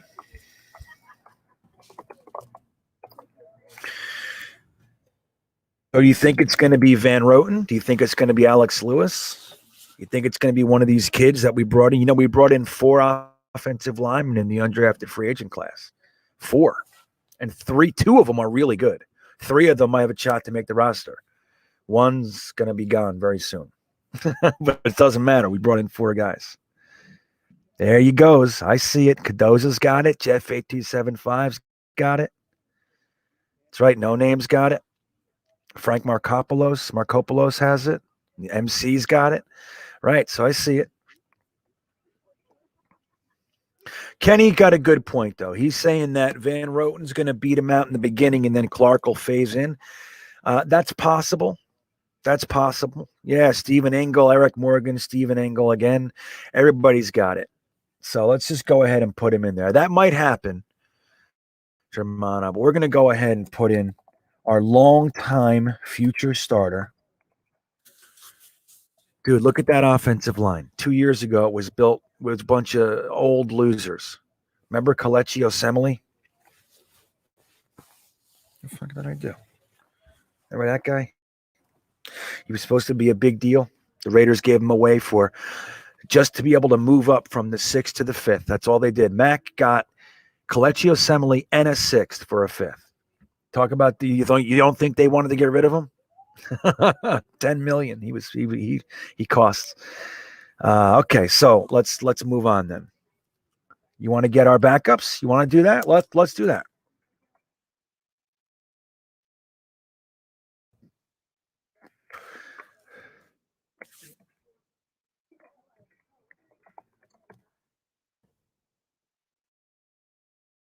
Right? We got Van Roten. You think Alex Lewis is staying?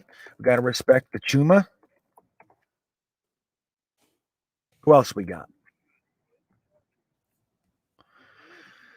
What do you guys think? What's Red Dog saying? What happened? Yeah, I remember Beecham. Beecham was he was good. He was all right. But I'll tell you what, Cardoza. You know when I knew Beecham wasn't the answer? Do you guys remember? You guys know? I knew he wasn't the answer long term anyway. So did you guys. But he was still pretty good. He was a pretty good player. Do you know when I knew it was over? I was like, yep, he's not it.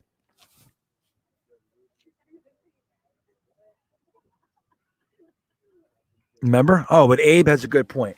He could see them being good with putting a rookie or Cam in there since he's in between Fant and McGovern. That's perfect. That's well said, man. That's well said. So you think about it. You have second year left tackle. You have a rookie guard. You have a 7-8 year vet, Connor McGovern at the center. Then you can have a second year right guard, and then you got George Fant, who's a vet. See, that's nice and sprinkled together perfectly. You know, and if Cam Clark doesn't work out, just like Jeff is saying, I think if it is Clark and he does well, then that leaves center and right tackle to be addressed. Yeah, you know, like if Cam Clark works out, Connor McGovern's here for 2 more years too, right? So is George Fant technically. So if they work out, we're good for into 2022, and you got to start thinking about it. But if Cam Clark doesn't work out, then he's the only position you got to get on the offensive line in 2022. And then the next year, but don't forget, we got pipeline guys now. We have some athletic guys that are going to have 2 years, 3 years on our roster with this coaching staff by the time we need to look at it. That's perfect. That's what you want. And we have not been able to have, we couldn't even figure out who our starters were, guys. Joe Douglas already has 3 deep on the offensive line.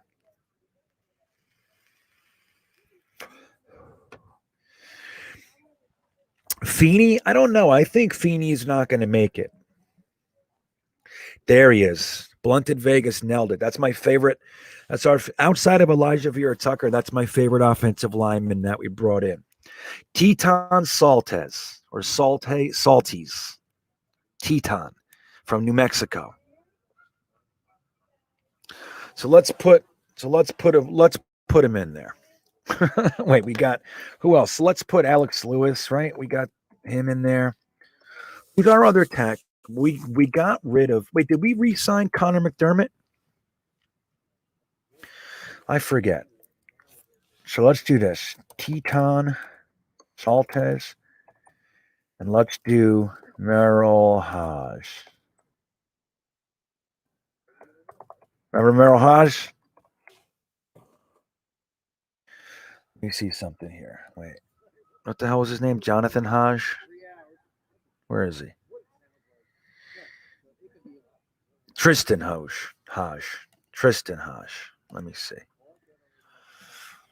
So, remember Merrill Hodge? Tristan Hodge. Right. Think Alex Lewis gets cut? So who else is in there? We got two of these guys. Teton and Tristan are undrafted free agent rooks. So we can't have too many of those guys floating around in the background. So I think maybe keeping Alex Lewis. See, Alex Lewis and Van Roten in the backup roles, right? It's not a bad deal, man. That's not bad. You think Feeney over Alex Lewis, guys? Okay. Was it Dwight? What the hell's his name? Dan? What's his first name again? McDermott is still under contract, so he's going to be the tackle if they like him. So we got Connor McDermott. I don't know if I spelled that right. Let's do that. Not a bad look. These guys were our starting offensive linemen, man. You know what I mean? Van Roten, Alex Lewis, Chuma Edoga in there half the year. Now, if you push those guys to backups and just let them work, that's what you want. Okay, so that's good. Whoops. I feel like that might be better. I don't know. Okay, so is that it for the offense? Who else we have on offense? Let's do defense.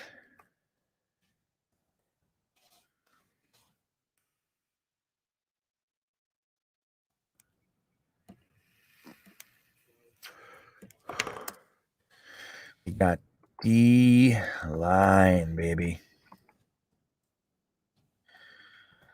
All right, so who's our edge? Or look, well, it's defensive end now, man. You know. All right, we got 4-man defensive line. I'm so excited, guys. I can't tell you how excited I am for defensive 4-man defensive front. What's up, Jets? We see you, buddy. There he is. Carl Lawson.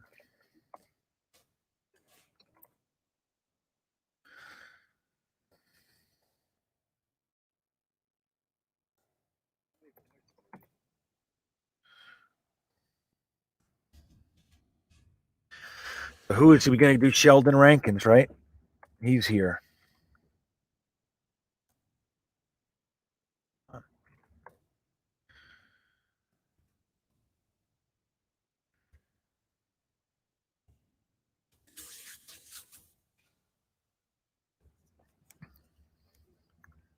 Who do you think's on the outside?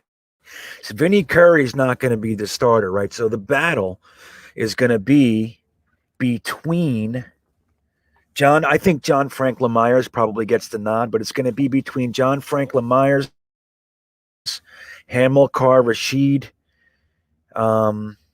Fatukasi over who? Sheldon Rankins? I don't know, man. They paid him. They paid him to get him in here, Cardoza. But so yeah, I think it's going to be John Franklin Myers. We're going to see some nice competition there. Come on.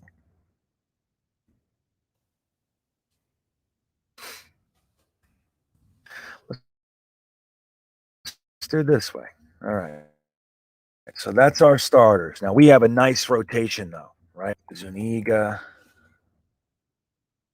We got Fatukasi. Right? Whoops. Come on. We have Shepard.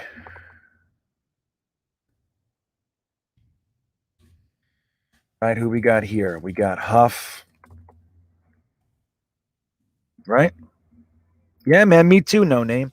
I liked Zuniga a whole bunch coming out. I thought he was developmental. Like, he wasn't going to come in and be one of the most dominant pass rushers in the league or anything. Did you guys know that Hamilkar Rasheed, hold on. Let me just double check, make sure. I'm still not exactly 100% comfortable with these names yet. Yeah.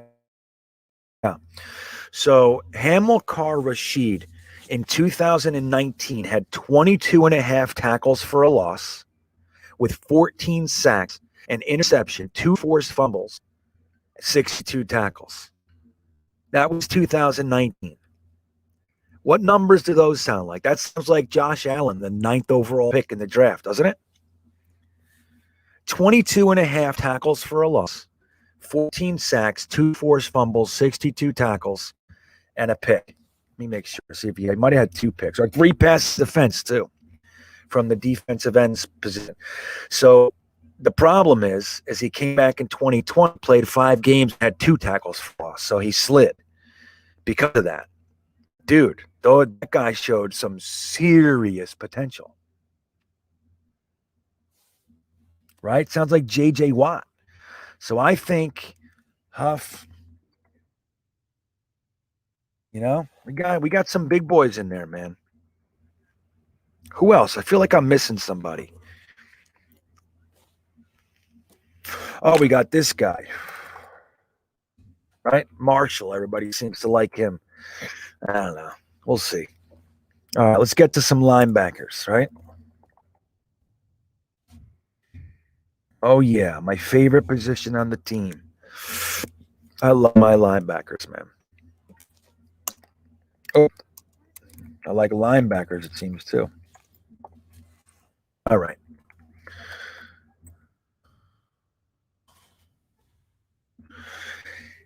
Yeah, that's right. That's right. Curry. Thank you. Thank you, Cadoza. Isn't it IE? Is it Curry with a Y? What was IE?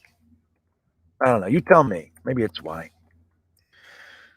That's right. That's the guy I was forgetting. So thank you. That was absolutely the guy I was forgetting. I'm like, I feel like this. Oh, you guys were all telling me. MC, Red Dog. Thanks, guys. Ooh, Kyle Phillips. What about him? That's it, Gitmo Bob. 1 bad season and you're an undrafted free agent.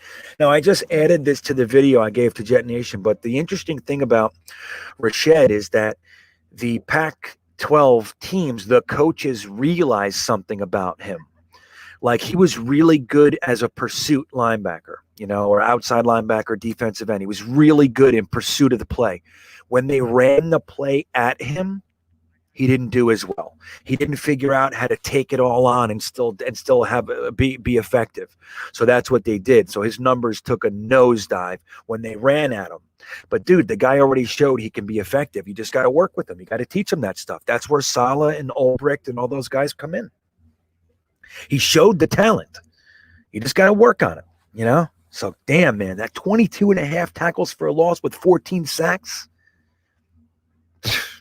That's in the backfield 37 times. Making tackles in the backfield on the quarterback or whoever 37 times. It's insane.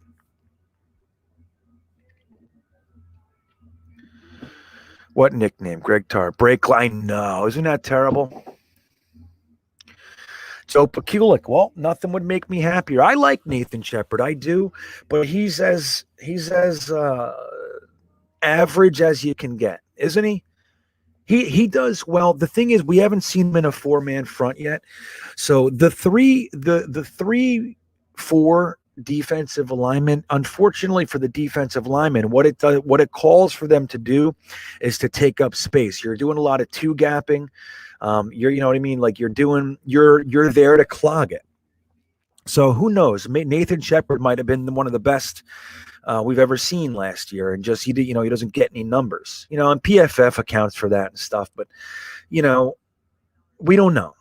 But that would be interesting. I think Marshall's more than likely going to be on the practice squad this year, but if he came out and showed something and pushed guys like Kyle Phillips, who is another undrafted free agent, don't forget, or Nathan Shepard off the team, I have no problem with that, man.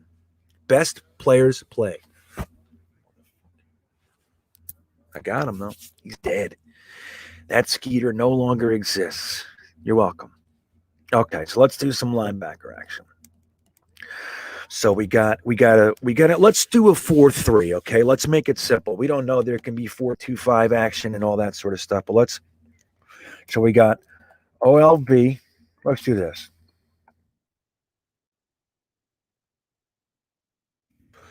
Who's our will? Who do you guys think the will is? The weak side linebacker.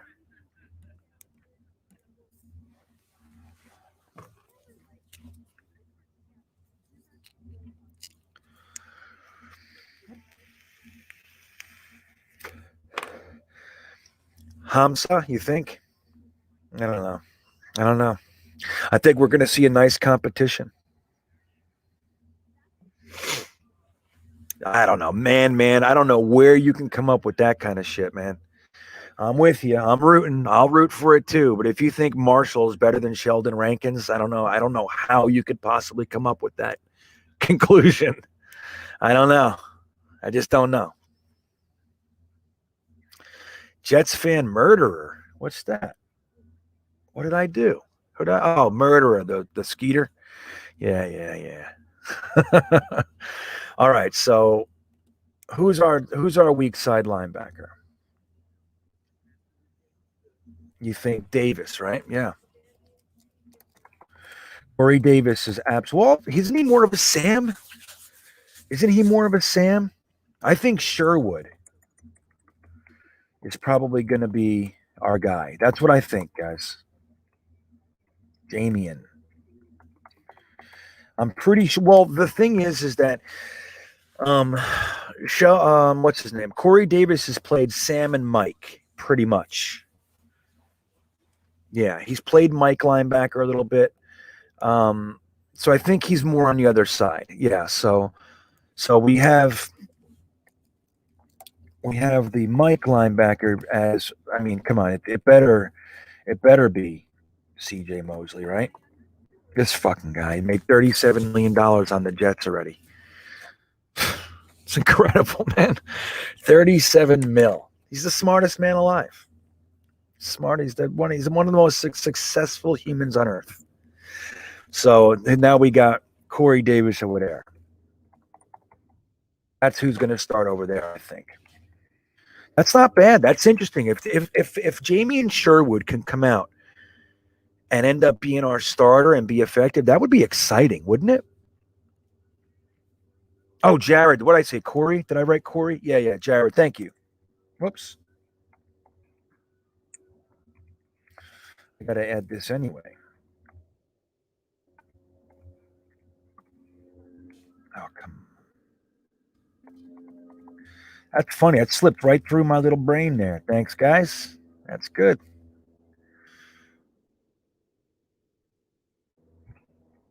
So there you go. Not bad. Not bad. Who's our backups? We got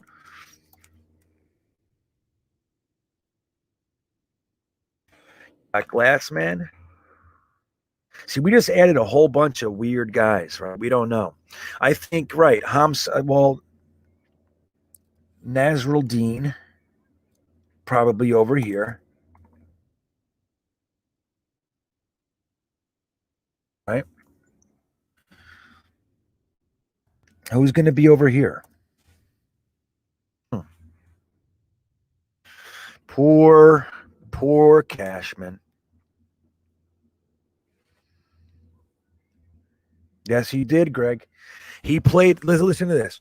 Adam Gase was here for 2 years. They signed him for $17 million a year, and he figured out how to play 3 quarters for the worst coach in Jets history.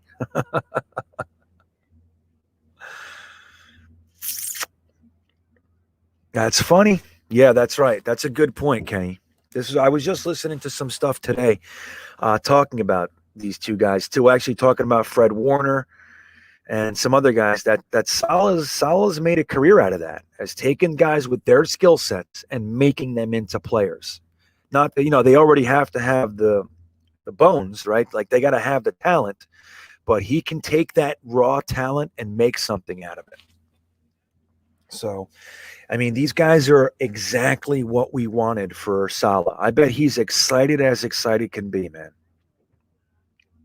You know what I mean? So, who else? 6'3", 6'4", I mean, Mosley is the real. Yeah, he is, man. It's incredible what he did. We are still thin at linebacker, but we did bring in Sherwood. We did bring in Nazrul Dean. We also brought in Hamilkar Rasheed, so he can, they're going to have some hybrid-esque kind of things going on back there. So let's leave that for now. I don't know who else is going to be our Sam. So let's do this. The DBs are going to be interesting. Let's just do that. Wait, let's do. So the defensive backs are going to be interesting this year. So you got a cornerback. Outside cornerback is going to be Bryce Hall, right? Anybody have an issue with that? I think the other outside cornerback is going to be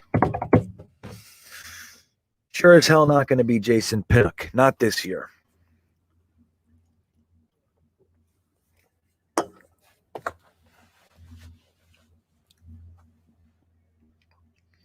I know. I want to say Blesson Austin, but did we bring in anybody to compete with him yet? No, right?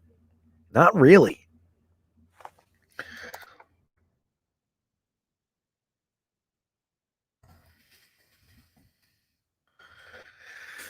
Blesson Austin.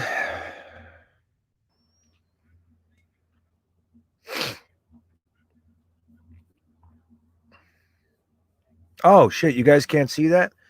Hold on. I'm sorry.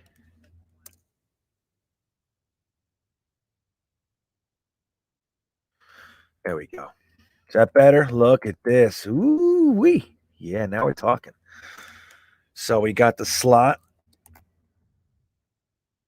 Right. So who do you think is going to start in our slot? You think it's Michael Carter?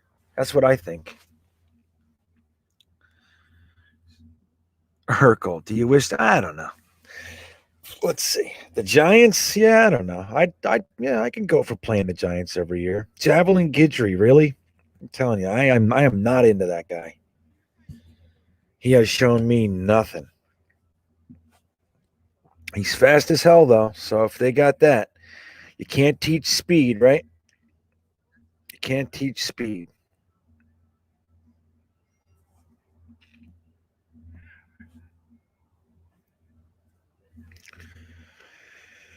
Let's see.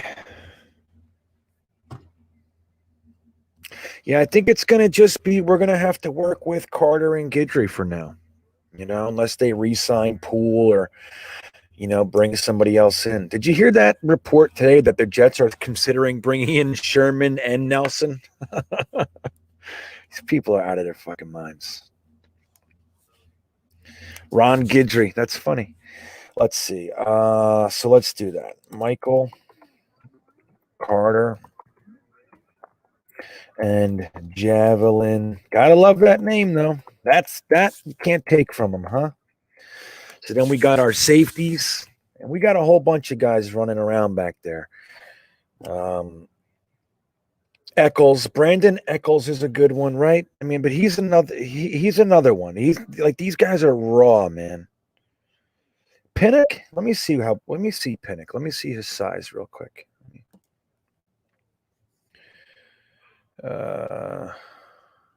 Wait, where did I do? Did I not put his size? I thought I did. Nope. I usually do. Let me see. What the hell is it? No, I didn't do it. That's crazy. I usually do that. Nope. Tell me Jason Pinnock's size. I thought I had him at 6'1". No? Am I wrong? So we have, let's see. We got free safety, Marcus May. Strong safety. Who do you think's our starting strong safety? Who do you think, guys? 5'10"? Yeah, I thought he was 6'1". Right, so we got Markopoulos says 5'10", C. Wally says 6 foot, and Jet Life says 6'1". I thought he was 6'1". Rusty Spooner 6'3", 267. That's him. Jason 6 foot 210 from C. Wally. Is that accurate? Ashton Davis for strong safety, huh? 4'8", 130 pounds. LaMarcus Joyner. Yeah, we got a couple guys back there, right? So we have, I don't know if, I think yeah, man, I don't know. I think May might end up playing strong safety, guys. Yeah, I think I think Marcus May is going to be our strong safety. That's what I think.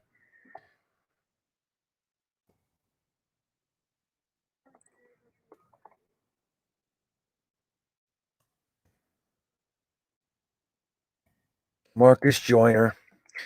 And we got strong safety as Marcus May. And who do you think's going to be back there backing him up? Who do you think? Talk about it. May strong safety. Yeah, that's what I think.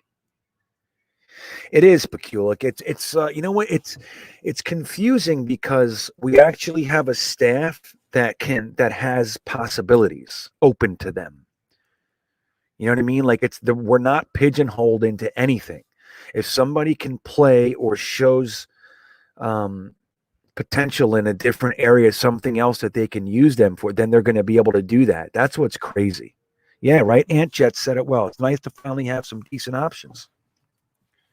Nazrul Dean, I think so, man. Even though he's backing up, look, we have him as backing up the weak side linebacker. Let's look at the guys we brought in. So here's what we got. So as far as the defensive backs go, we got Jamian Sherwood, Michael Carter, Jason Pinnock, Hamza Nasruddin, Brandon Eccles, who's a little smaller, right? And then you have our undrafted free agents. Well, we brought in Rasheed, he's an edge. We brought in Milo Eifler, he's a linebacker, but I don't like him. I wasn't impressed. But I just started. Brendon White. You know, Brendon White, he's at Rutgers. When he played at Ohio State, he actually was the defensive MVP for the Rose Bowl. He had a very good season. Let me see what he did here. Hold on, I think I have it. Let's see what he gave. Yeah, he had 8 tackles, 2 tackles for a loss, 1 pick, and on a 2-point conversion in the Rose Bowl. In 2019, when he came over to Rutgers, he had 40 tackles, 1 pick, 3 pass breakups in 5 games. You know what? I think Brendon White is going to be back there. That's what I think, guys. What do you think? What do you think? Brendon White, no Nasruddin. He's a linebacker. With me?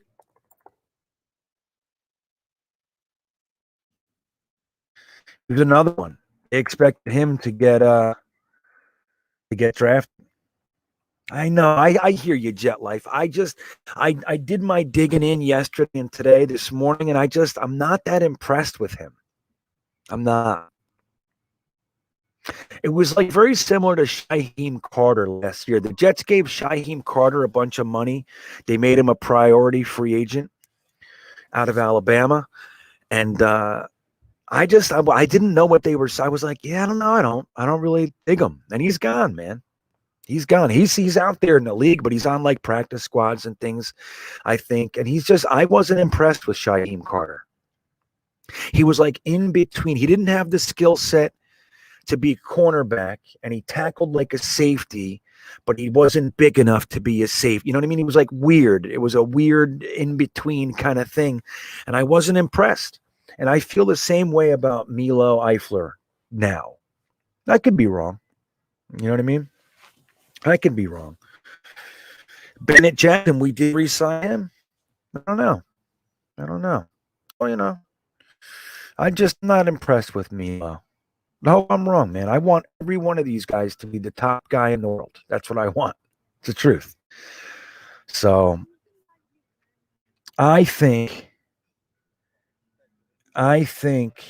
yeah, Rutgers is low-key defensive back you, man. Right. Don't forget, that's where Blesson Austin came from. So if we can get some depth guys out of Rutgers, that would be great. Would anything make you happier? Getting some depth guys out of Rutgers? So let's do our specials. That's pretty good for right now, right? And any real issues with we'll do specials, and then we'll take Lamar Jackson up here. We didn't really give. Let's do that. Let's give Lamar Jackson a little love, huh? What about who else we got? Milo Eifler's I'll give you guys, you little puck guys. What do you think? What do you think? Okay.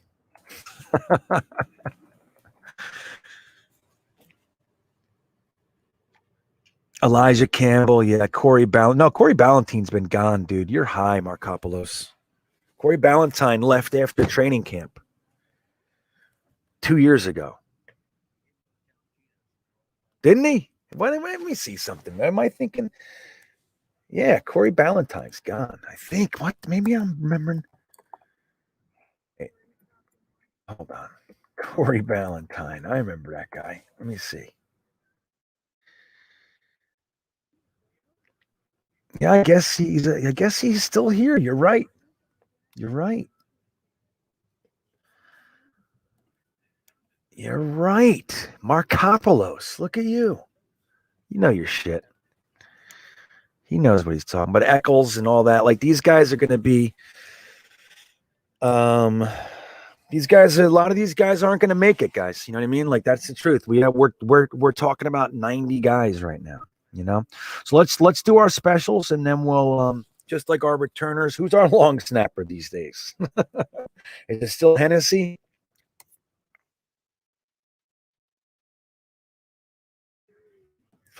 Let's do some predictions on our kicker and all that. Okay. What is it? Chad Hennessy? What's his name again? We have Young Hung Ruman. Yeah, man. You know what I was thinking of, Ballantine? You know who I was thinking of? Is the guy, remember the Australian rugby player? What was his name? That's who I was thinking of with Ballantine. That's who I in my brain, that's who it was. Thomas Hennessy. That's who our long snapper is, right?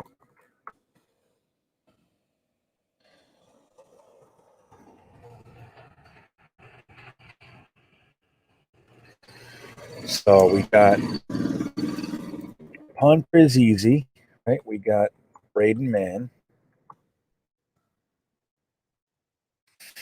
Now, who is it? You think this guy Newgar is going to be our punter? I mean, our kicker. Who was the guy? Valentine. Thank you, Stephen Engel. See, you could see. I'm not. You know, I'm wrong. Don't get me wrong. I'm wrong, but I'm not far away. You see what I'm saying? You see, there's a reason. There's a reason I think the way I think. You're blocked again, Red Dog? I don't know, dude. I don't even have anything on. Unless it's one of the mods. Are any of the mods blocking them? Red Dog, stop that. Please stop it though, man. Now I'm gonna block you.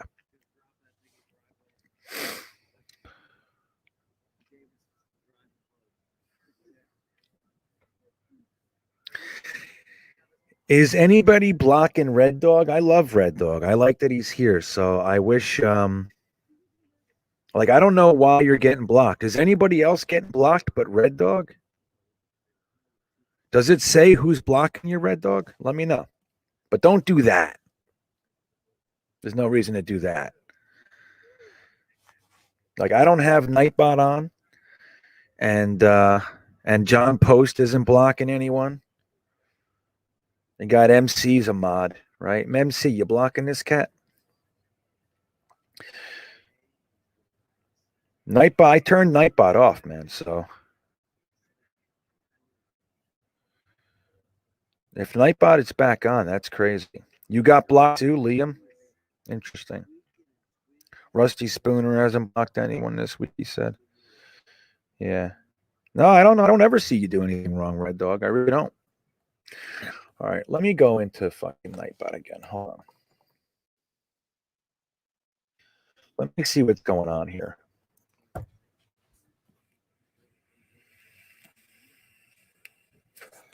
Because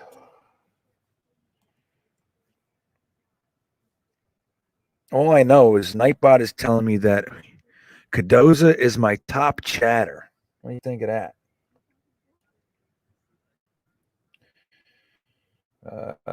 Yeah.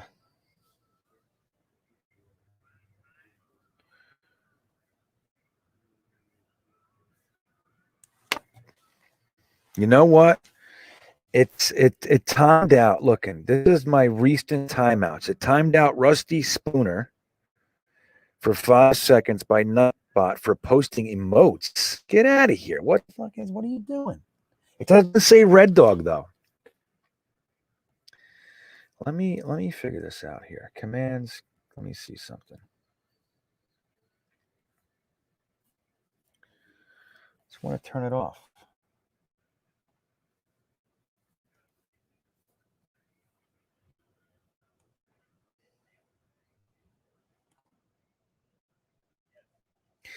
I have my word for. Let me see that. X symbols. Are you kidding me? Who fucking? So it's funny. I turned everything off, and it's all enabled. So not all of it, but emotes. Who cares? Somebody uses emojis.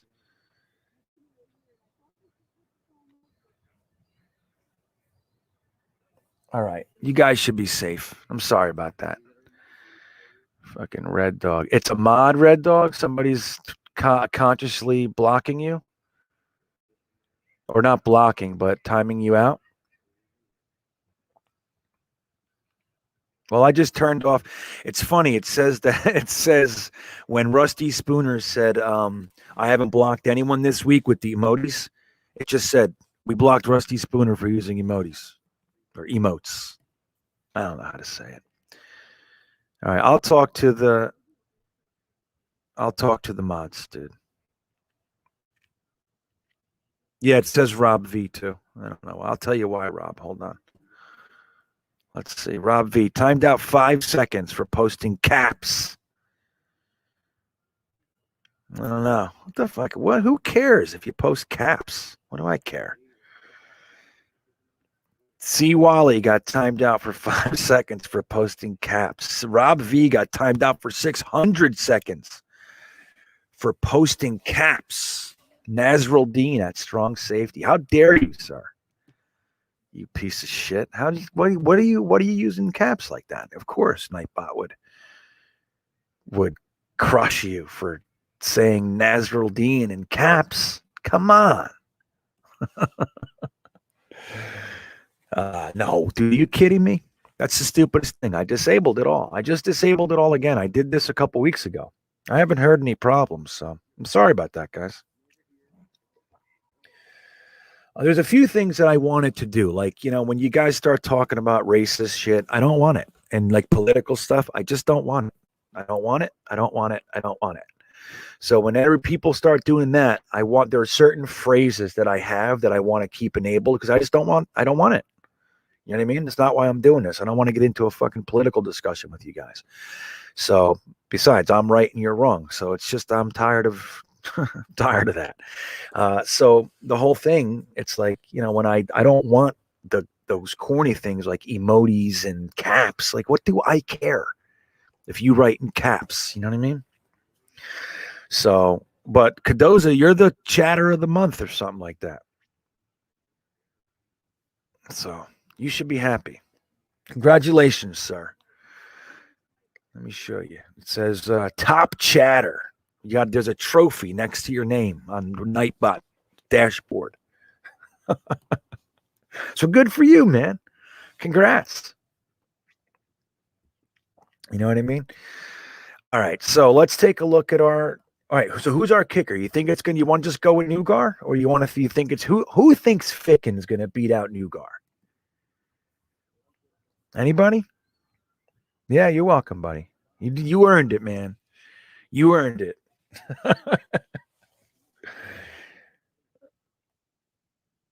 Why would you do that? You know what I'm going to do, Liam? I'm going to fucking ban you. That's what I'm going to do. Trying to cause a mutiny. I'll take care of it manually. No, I don't know what he wins. He says, does Cardoza win a shirt? I don't know. Let me ask Nightbot what it's given away. I don't have any shirts yet. I have them, but they're not, they're for sale. I don't have any. Not yet. That's coming. I gotta, trying to build this thing over here, I know we should suspend. Well, I just did. I disabled everything, even the racist stuff. So now's the time. if you really want to say some shit. So who thinks Borregales went to? I know, right, man? Did they draft him, Robbie, or was he an undrafted free agent? What do you think of Evan McPherson getting taken in the 5th? That's crazy town. That's what I said. I said we should have used one of our 5ths. We had 3 5th-round picks. Why didn't you just use one on the best kicker in the draft? You know what I mean? Because let me tell you something. I'm happy we brought in a kicker. I am. But that's not the kicker I was looking at. What about Riley Patterson? What about Jose Borregales or Evan McPherson? He went early in the 5th, so I get it. But it's why didn't we do any of that? He went undrafted. Sheesh. You know? Why, dude? Why? Why is it crazy to use a 5th-round pick? We had 3 5ths and 3 sixths. That's a weird word. Sixths. So we had 6 picks in the 5th and 6th round. Why not use one on the best kicker in the draft? I don't understand. Kickers score more points than anybody. You know how important kickers are to the game of football? And we haven't had a good one in the last 4 or 5 years since Myers. You know? Well, let's look. Let's look at Evan McPherson's numbers.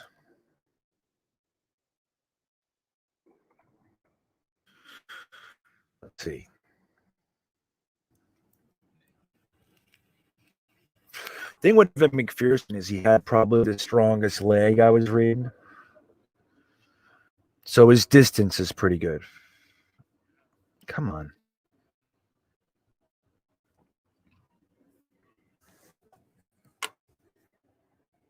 Hold on, guys. Let me take a look here.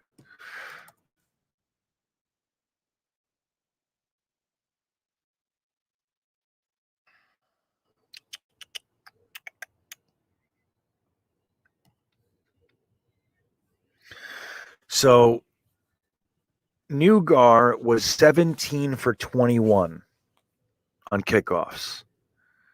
Evan McPherson was 51 for 60. So, you know what I mean? He's made 4 in one game. He made 3 in one game 4 times in 2020. As long as 55. His kickoffs, whatever. Kickoff average 67 yards. So, yeah, man, 51 out of 60 kicks is pretty good. And his leg is strong. You know, 55-yarder was his long, but which is good. You know, Ficken's like a 44-yarder. That's his max, pretty much. I mean, he might get one, but you don't want to do that.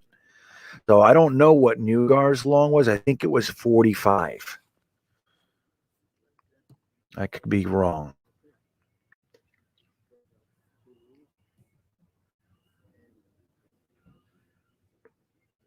So, Liam, you're going to have to explain to me what the difference in that is. Newgar. I know what I'm saying. You know what I mean? Newgar. Or new? You mean Newgar? I'm not saying that. You can consult. New.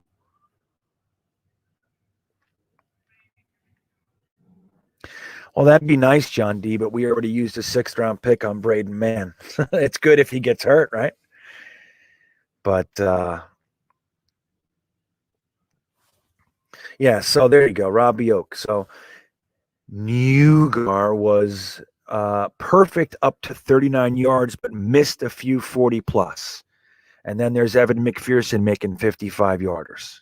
You know what I mean? Making 4 in one game. I liked Riley Patterson too. I don't remember his numbers, but yeah, dude, like it's so important. Kicker. That's one of the real problems I have with Joe Douglas is that he has absolutely mismanaged the kicker position. I don't know why. Maybe he's like, hey man, I don't want a kicker yet because I want to have poor records while I'm building the team. I don't know. And it's the easy way to do it. That could really be something. What's up, Raider Luke? Welcome, buddy. Everybody say hello to Raider Luke. It's good to have you, bud. What do you think of your draft?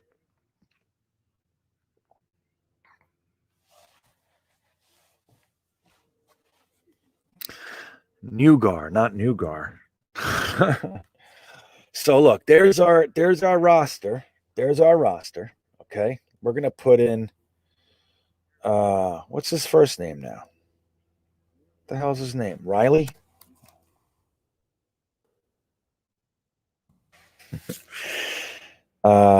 What's his first name?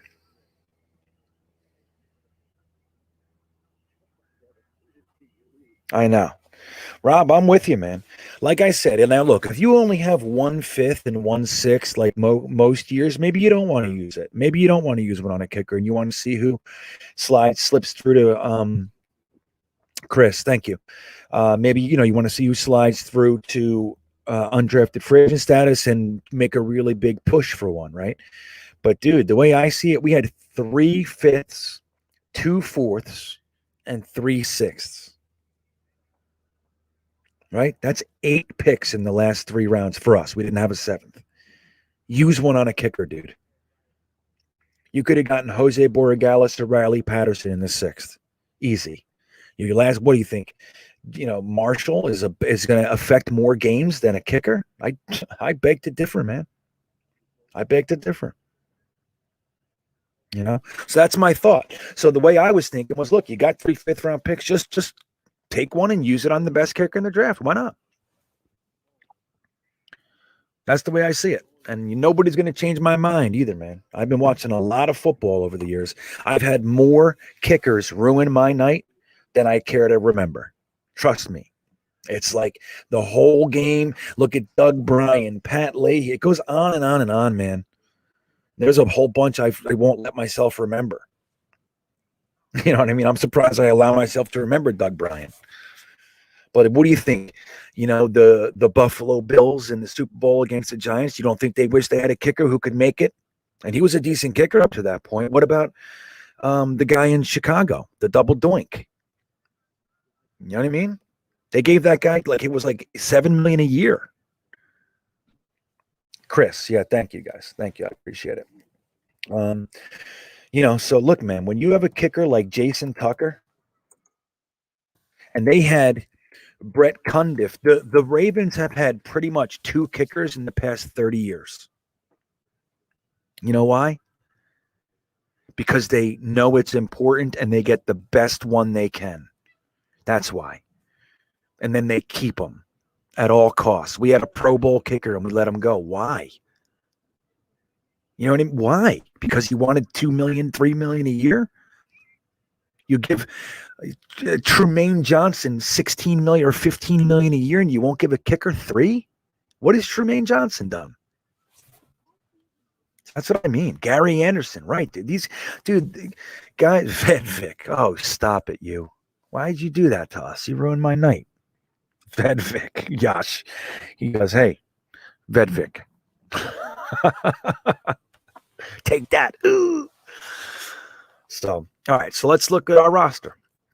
Here we go. But anyway, like I said, nobody's going to ever change my mind. I've been watching Jets football for 38 straight years.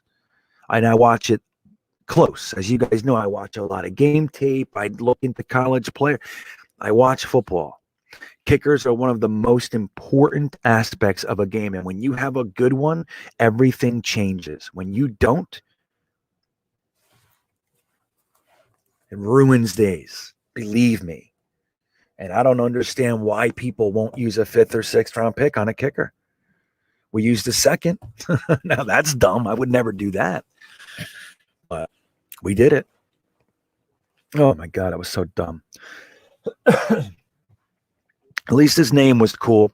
All right, so for our quarterback, we have Zach Wilson, maybe a vet, followed by James Morgan.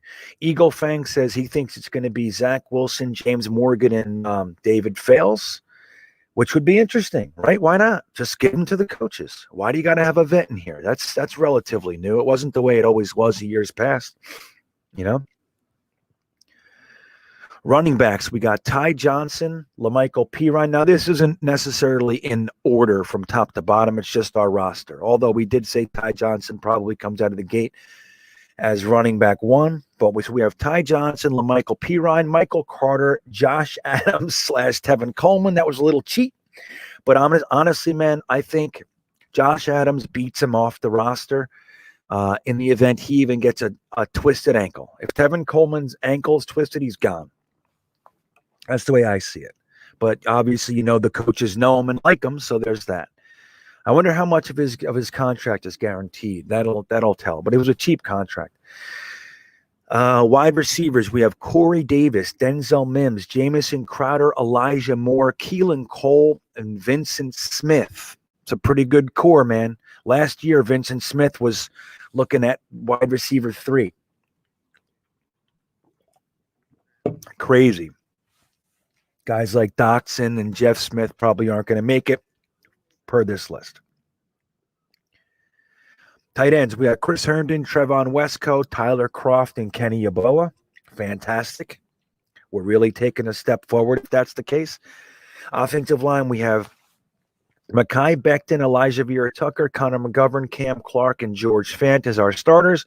We got backups like Greg Van Roten, Chuma Edoga, Alex Lewis, Dwight Feeney. I don't think it's Dwight, but whatever. Teton Salties, Tristan Hodge, and Connor McDermott rounding out the offensive line. And then we have a practice squad. Defensive line, we have Carl Lawson, Quinnen Broken Toes Williams, Sheldon Rankins, and John Franklin Myers, backed up by Zuniga, Vinny Curry, Fadukasi, Shepard, Marshall, Huff, and Rasheed. Nice, man. There's a bunch of big boys in there. Linebackers, we have Jamian Sherwood backed up by Nasruddin, CJ Mosley backed up by Blake Cashman, Jared Davis on the Sam. I don't think, did we have a guy behind him? I don't think we put anybody there. It's okay. Nasruddin can play over there too. Defensive backs, we have Bryce Hall backed up by Lamar Jackson, Blasan Austin backed up by Jason Pinnock. We got our slot corner as Michael Carter, the second, followed by Javelin Guidry. Free safety, Ashton Davis, backed up by LaMarcus Joyner. Strong safety, Marcus May, backed up by Brendon White out of Rutgers. And our special teams players are Thomas Hennessy at long snapper, Braden Mann at punter, and Chris Neugar as the kicker. What do we think? What do you guys think? You all right? Dan Feeney. There it is. Thank you. All right. Dwight Freeney. Let's see. What did I do?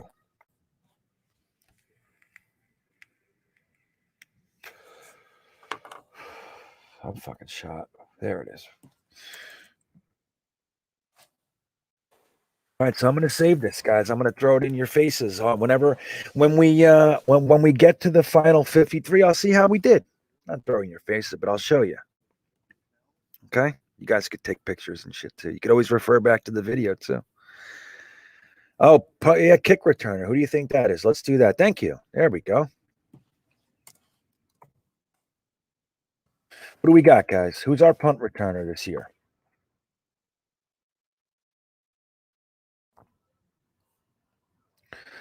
Justin Hardy as the ace. Yeah. I mean, definitely, but I don't know. You know what? Then he's going to have to take a defensive back position as well.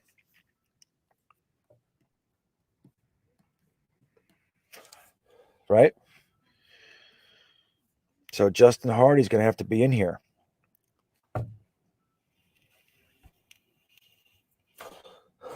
Right here.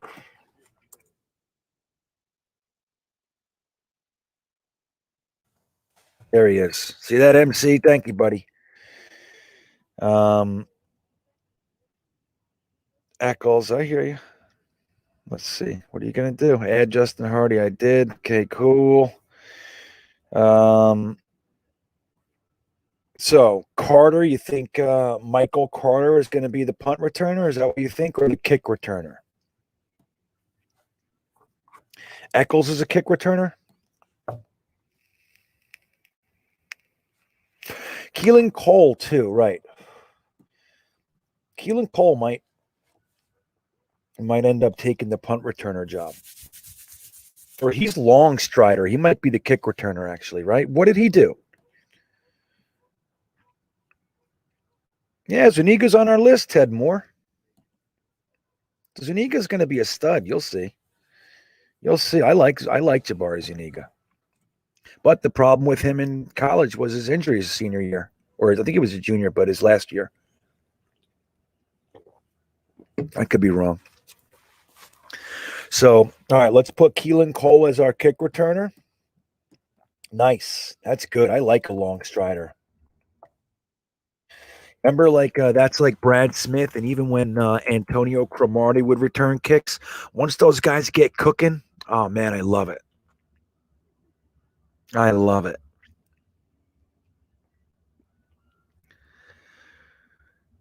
Yeah, Vincent Smith, maybe. I don't know. I think I'd rather Keelan Cole. I don't know, Chris. All right. It's getting late, my friends. So who's our kick returner? I got to bounce. It's 10:30. This is a good hang. You guys are the best, though, man. So who do we got at punt returner? Elijah Moore? No, I don't want to put Elijah Moore back there. Do you? Braxton Berrios. We kicked him off the team. He's gone. As far as this goes. Ashton Davis? Yeah. I don't know.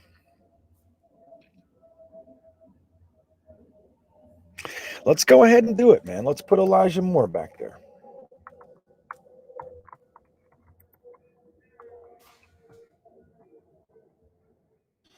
What'd I do there? 2 eyes? Yeah. Okay.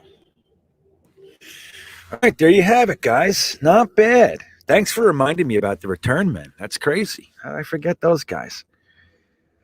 Yeah, so let's do this. Guys, don't forget a couple things. One is give this video a like if you could. It helps out, you know. Got a whole bunch of you great cats in here. Give me a like. You know, it'd be nice to see all you guys hit that like button. 2 things. One is May 15th. We're meeting at the Coney Island Cyclone at 11 a.m. to ride that monster and get some Nathans and maybe some Spumoni Gardens. That'd be great. But we're going to get a good hang in there. May 22nd, I'm doing the Jersey Shore Coaster Tour to support charity. There's a dog rescue, a pet rescue up there in New Jersey that we're going to help raise funds for because COVID kicked them around pretty bad. They're struggling to keep the doors open, and they were doing well for a while. They have lots of dogs that they take care of. No kill shelter and all that. So nice, Liam. I'm glad you're there. Yeah, Otto. Yeah, totally, man. He talked about it all the time. Craig. Yeah, man. Otto was like a great historian. He was. He knew all those facts about everything. That's why he was so interesting. But let's see. Oh, yeah. And the other thing is, if you guys know of a documentarian, somebody who'd like to follow me around on that Jersey Shore Coaster Tour and kind of like document it, make a little film out of it with me. I'm already talking to one kid, but I don't know how much. I don't know if he's the guy, you know. But let me know if you guys know anybody, or if any of you want to do it, man. Like that, have a little bit of experience. You don't need to be pro, just somebody who knows what they're doing a little bit. That'd be great. That'd be great. You know, let me know. So yeah, man. But if you guys can pledge, you go on my Instagram. Go on. You can go on my coaster Instagram, which is one ride at a time. If you type in Full-Time Coaster Tour on Instagram, all the information's there. You can go on my website, fulltimecoastertour.com. The information's there. But yeah, you can go over to Full-Time Coaster Tour on YouTube and give me a sub over there too, man. It helps out a great deal. So, all right, guys, it's been great. I am freezing my ass off out here, so I'm going to be a little bit more abrupt than usual. But I'm going to bounce out of here. We got 2.5 hours in together, another wonderful night. And I always enjoy hanging out with you. Good, everybody. The first time I ever went to Los Angeles, I sat down at this little breakfast place right on Melrose Avenue. And I asked the waiter for a Taylor ham, egg, and cheese sandwich. He said, I don't know what that is. I said, oh, excuse me, pork roll. He stared at me and goes, okay. Comes back out 10 minutes later with a pork chop, eggs, and cheese on a bun. I said, what the hell is that? It was fucking delicious. These are bold predictions because we don't have anything to go on, right? We have baloney. We have a bunch of bologna sandwiches, and we're taking one and saying, one of these is prosciutto and fresh mozzarella and roasted peppers. But they all look like bologna. So we just got to guess. We have to guess. Oh, this is the one. If it's not, well, I guess we eat bologna.